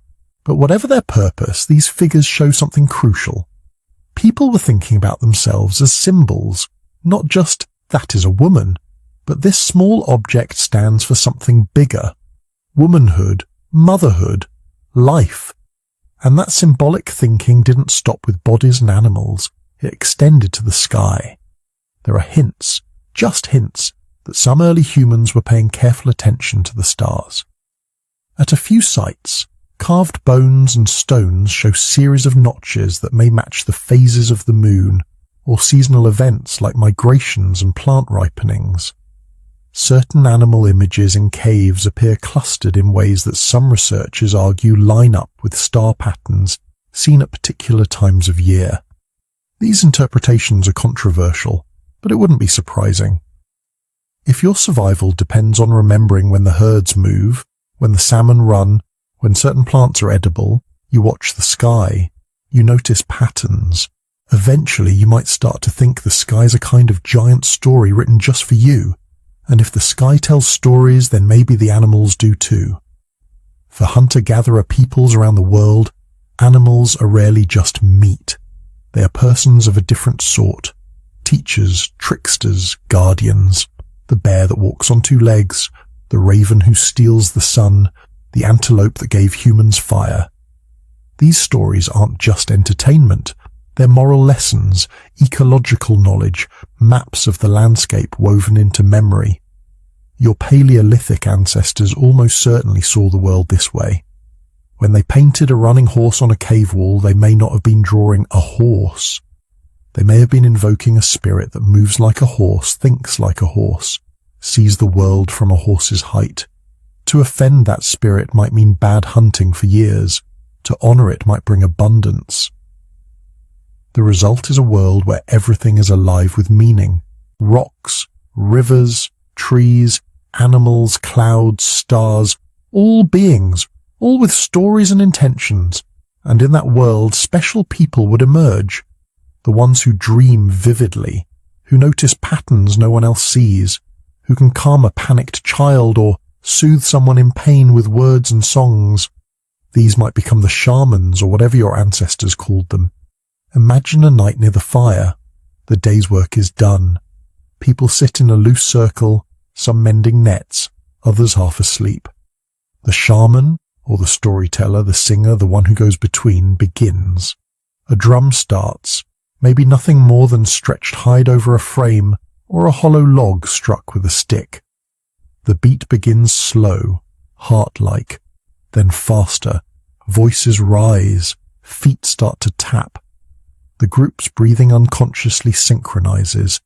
After a while, you're not just listening to the rhythm, you're inside it. Music is one of the oldest human technologies we know. Bone flutes made from the wing bones of birds, hollowed-out reindeer antlers that can be played like wind instruments. Simple percussion instruments that would leave no trace in the archaeological record, but are almost certainly as old as language itself. In the flickering firelight, rhythm and melody do something extraordinary. They dissolve the boundaries between individuals. When everyone moves in time, sings the same phrase, claps on the same beat, the group becomes a single organism for a while. Fear contracts, time stretches. People enter shared trance states, mild or deep, without needing drugs, just breath and sound and movement. In those moments, the stories about animal spirits and ancestors and journeys to other realms aren't just tales. They feel real. Because you are experiencing something that is in fact real. A different mode of consciousness, a different way of being a mind in a body, surrounded by other minds and bodies doing the same thing. That's the social function of early spirituality. It isn't only about explaining thunderstorms or what happens after you die. It's about welding small, fragile groups of humans into something strong enough to survive. Shared rituals, shared symbols, shared songs. They're the glue that holds the band together when food is scarce and danger is near. And when you put all of this together, the deep cave art, the beads and ochre, the carved figurines, the abstract marks, the music and trance, you get a picture of early humans that's very different from the caricature of brutish cavemen. By day, they tracked animals, napped stone, dug roots, watched the weather.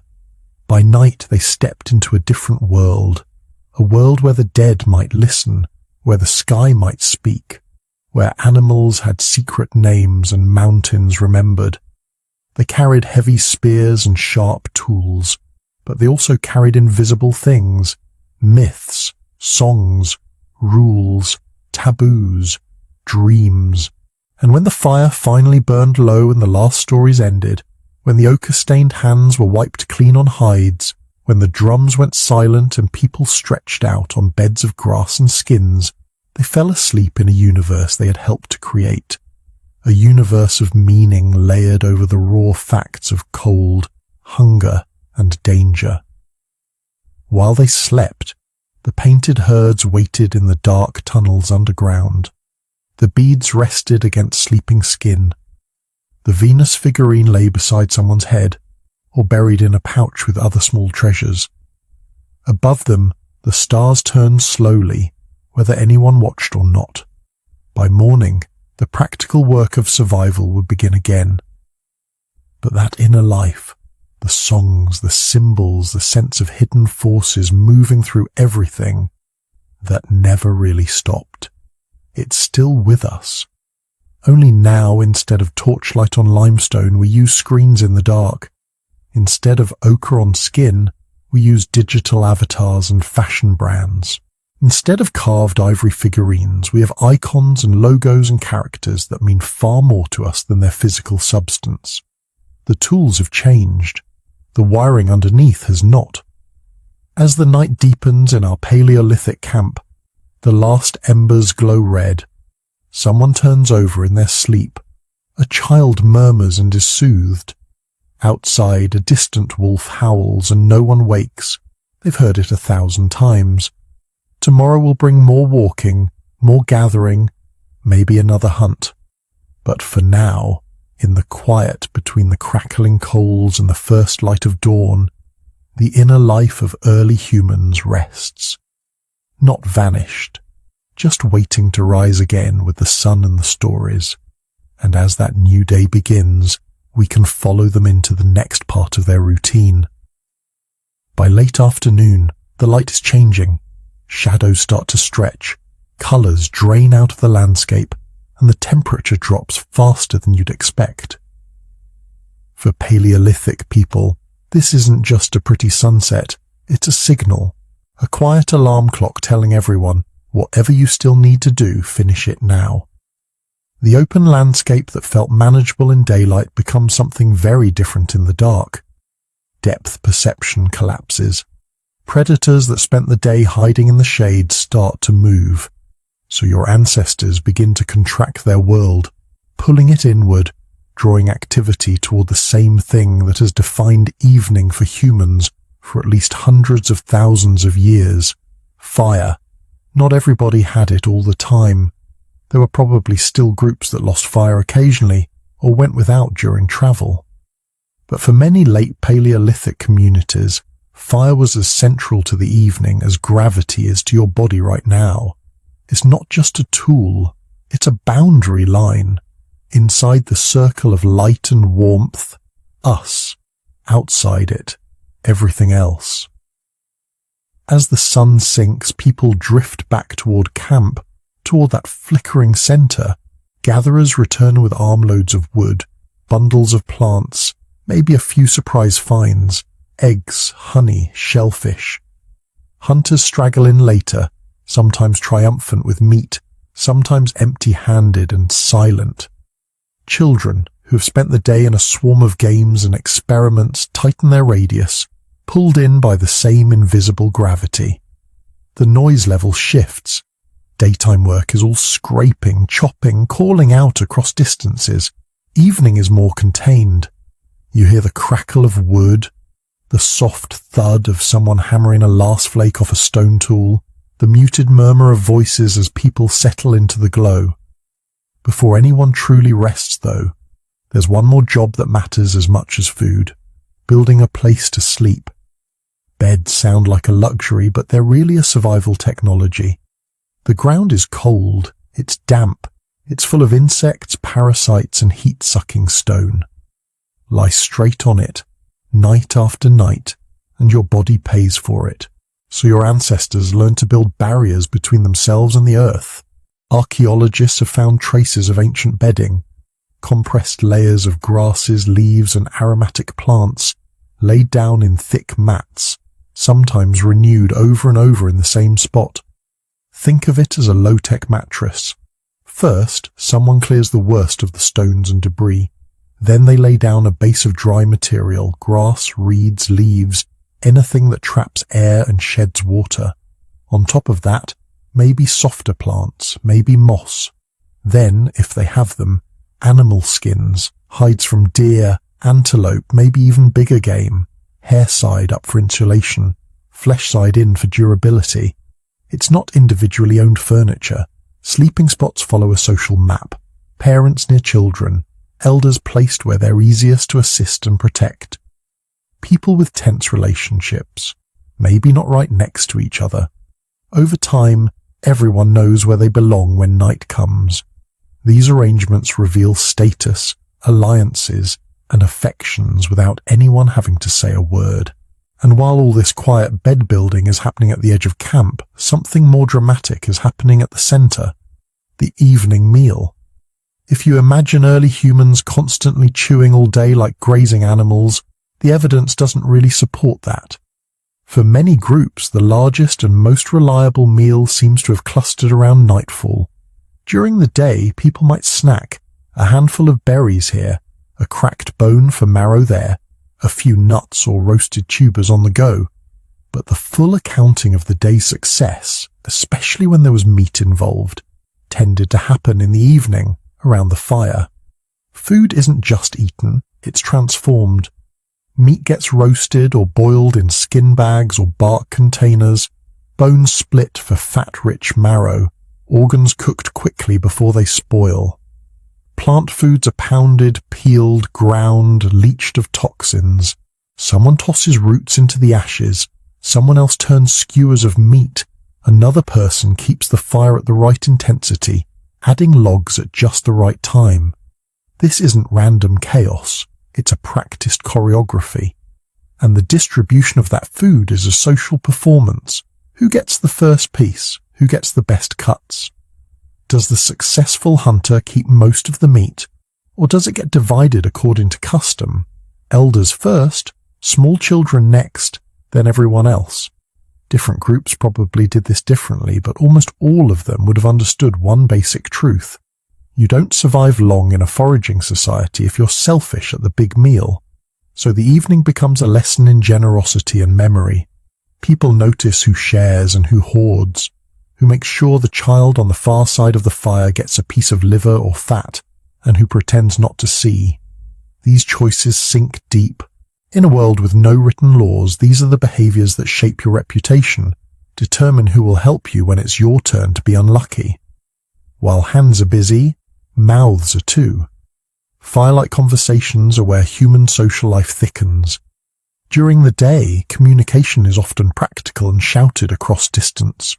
"Over here! Watch out! Try this way!" At night, the volume drops, the content changes. People debrief the day. A hunter quietly explains how the antelope bolted faster than expected. A gatherer laughs about the time they tipped over a whole basket of berries.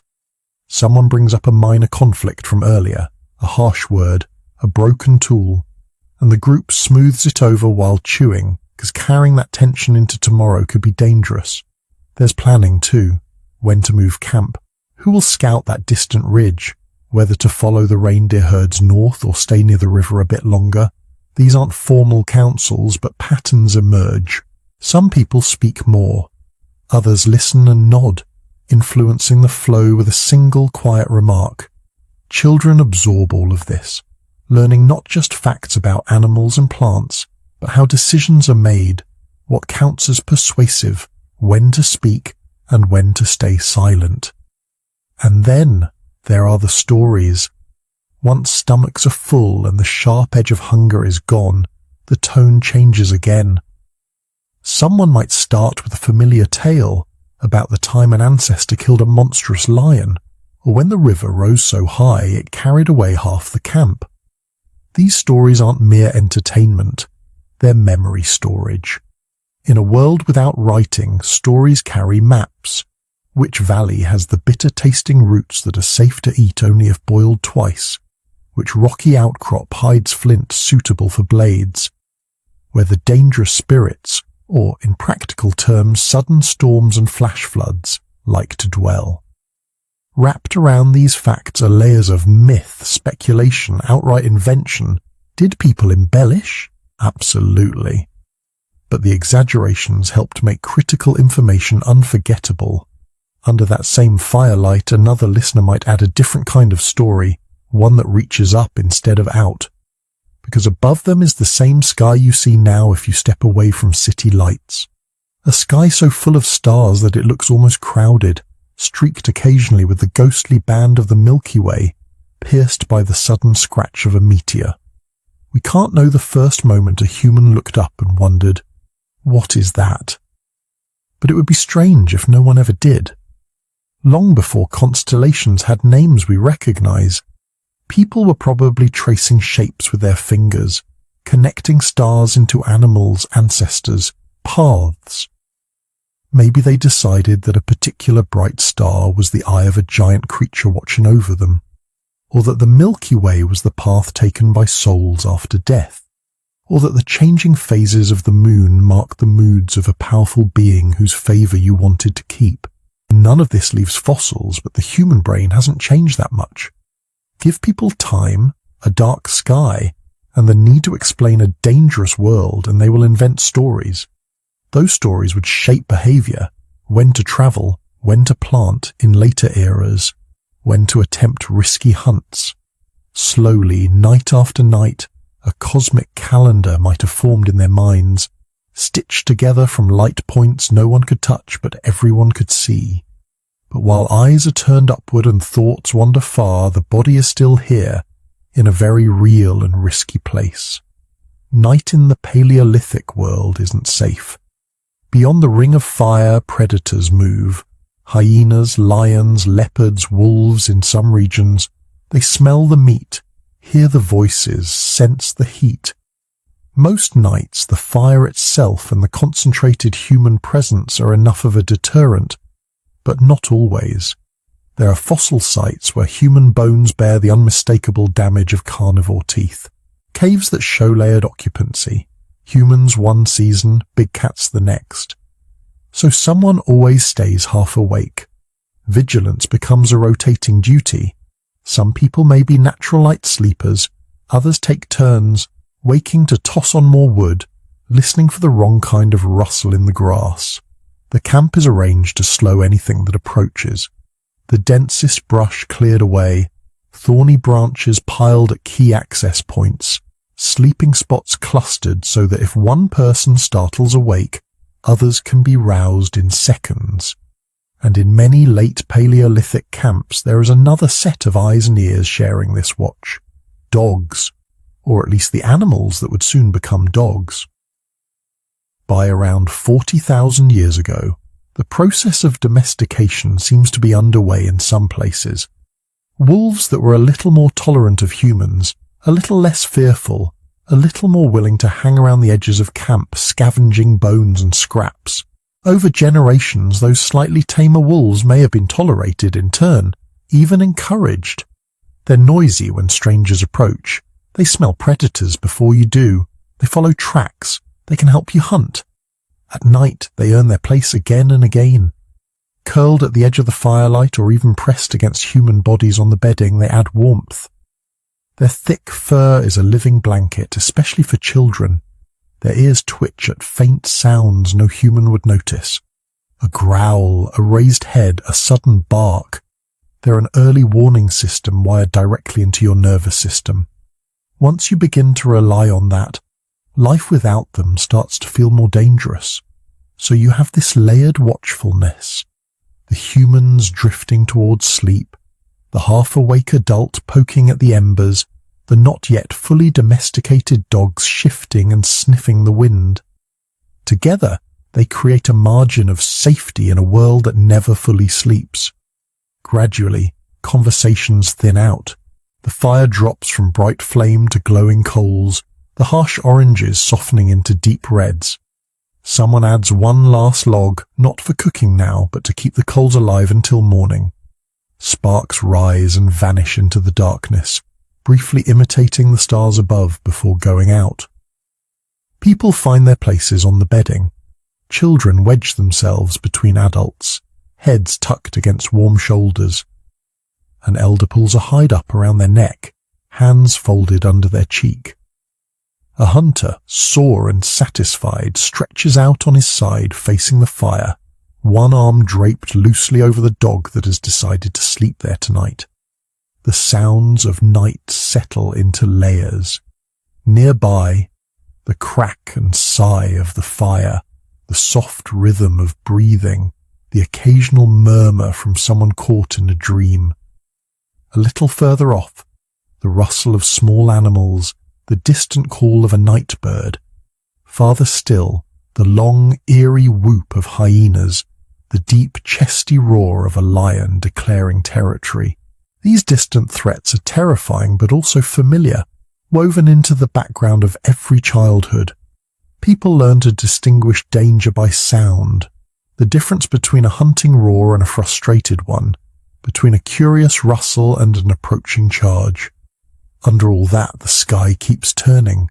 Stars wheel slowly toward the horizon. The moon climbs or sinks depending on its phase. Clouds pass, sometimes covering the light, sometimes revealing more. Some members of your little band fall asleep quickly, exhaustion winning over anxiety.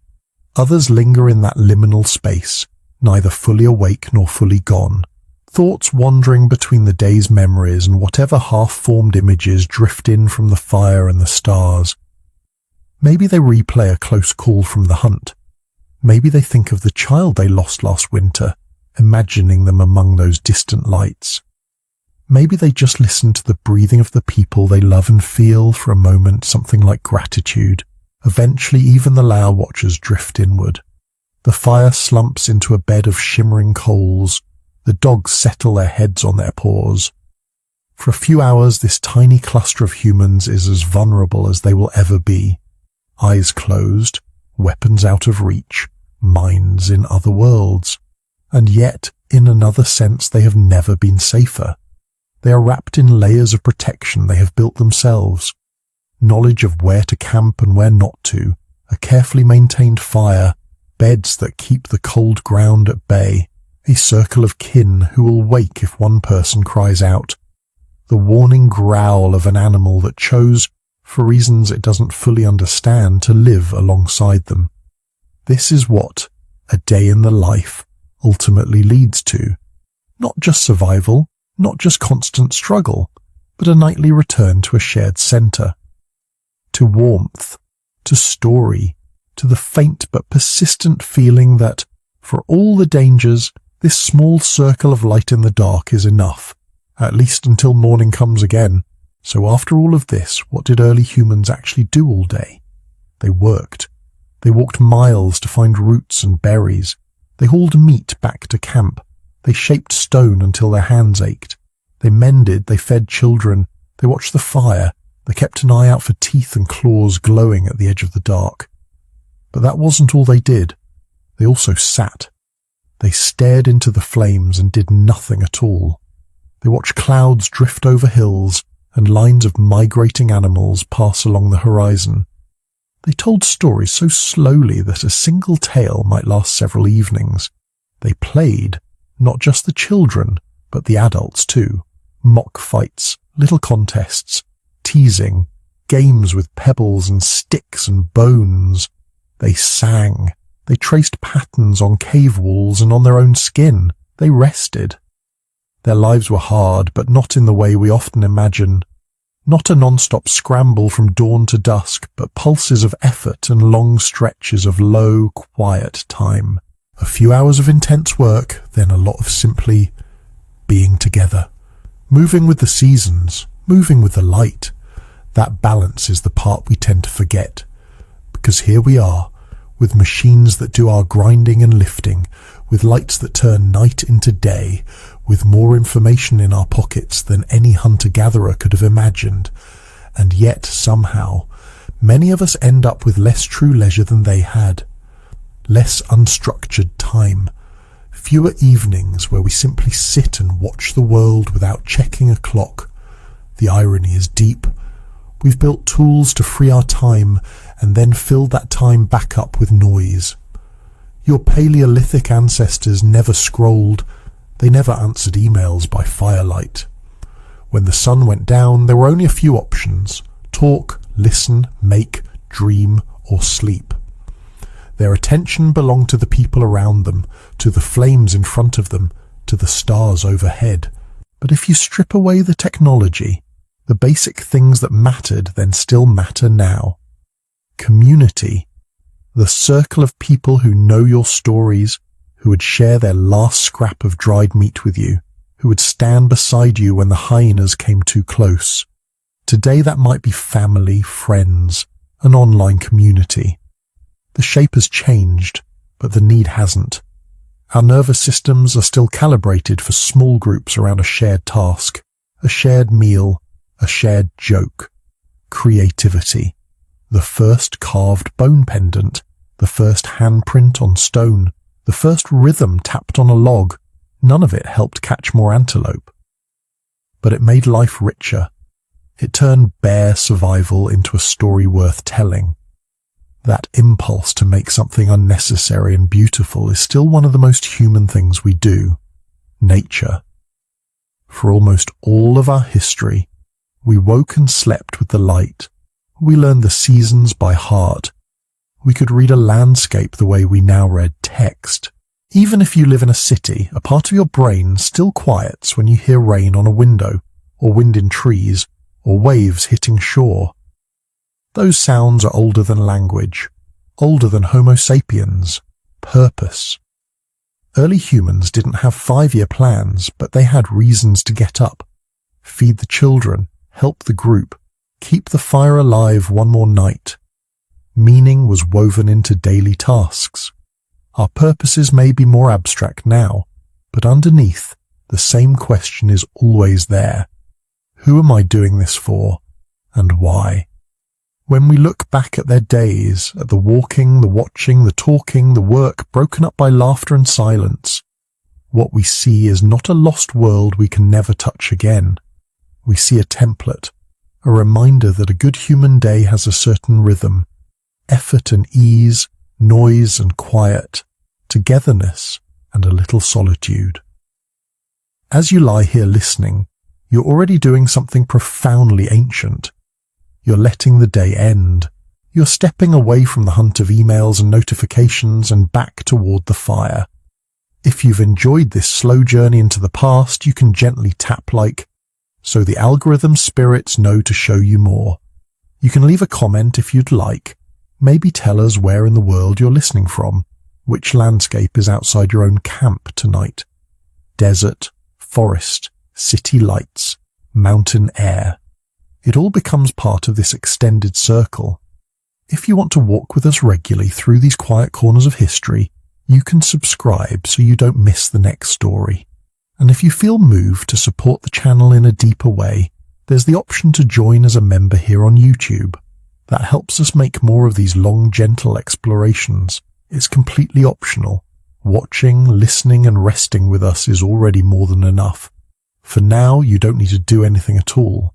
Just imagine this. The fire in your ancestors' camp has burned down to deep, steady coals. Most of the group is already asleep, curled under furs, breath slow and even. Someone adds one last piece of wood, more out of habit than necessity. Above them, above you, the same moon drifts across the sky. The same constellations look down, slightly shifted by time but still recognizably themselves. 40,000 years ago, a child blinked up at those stars, fighting sleep for one more story. Someone reached over, smoothed their hair, promised that the hunt could wait until morning. Tonight, you share that same human need. To stop, to be safe, to let the mind loosen its grip on the day. The hunt can wait until morning. The world can wait until morning. For now, you can rest under the same ancient sky.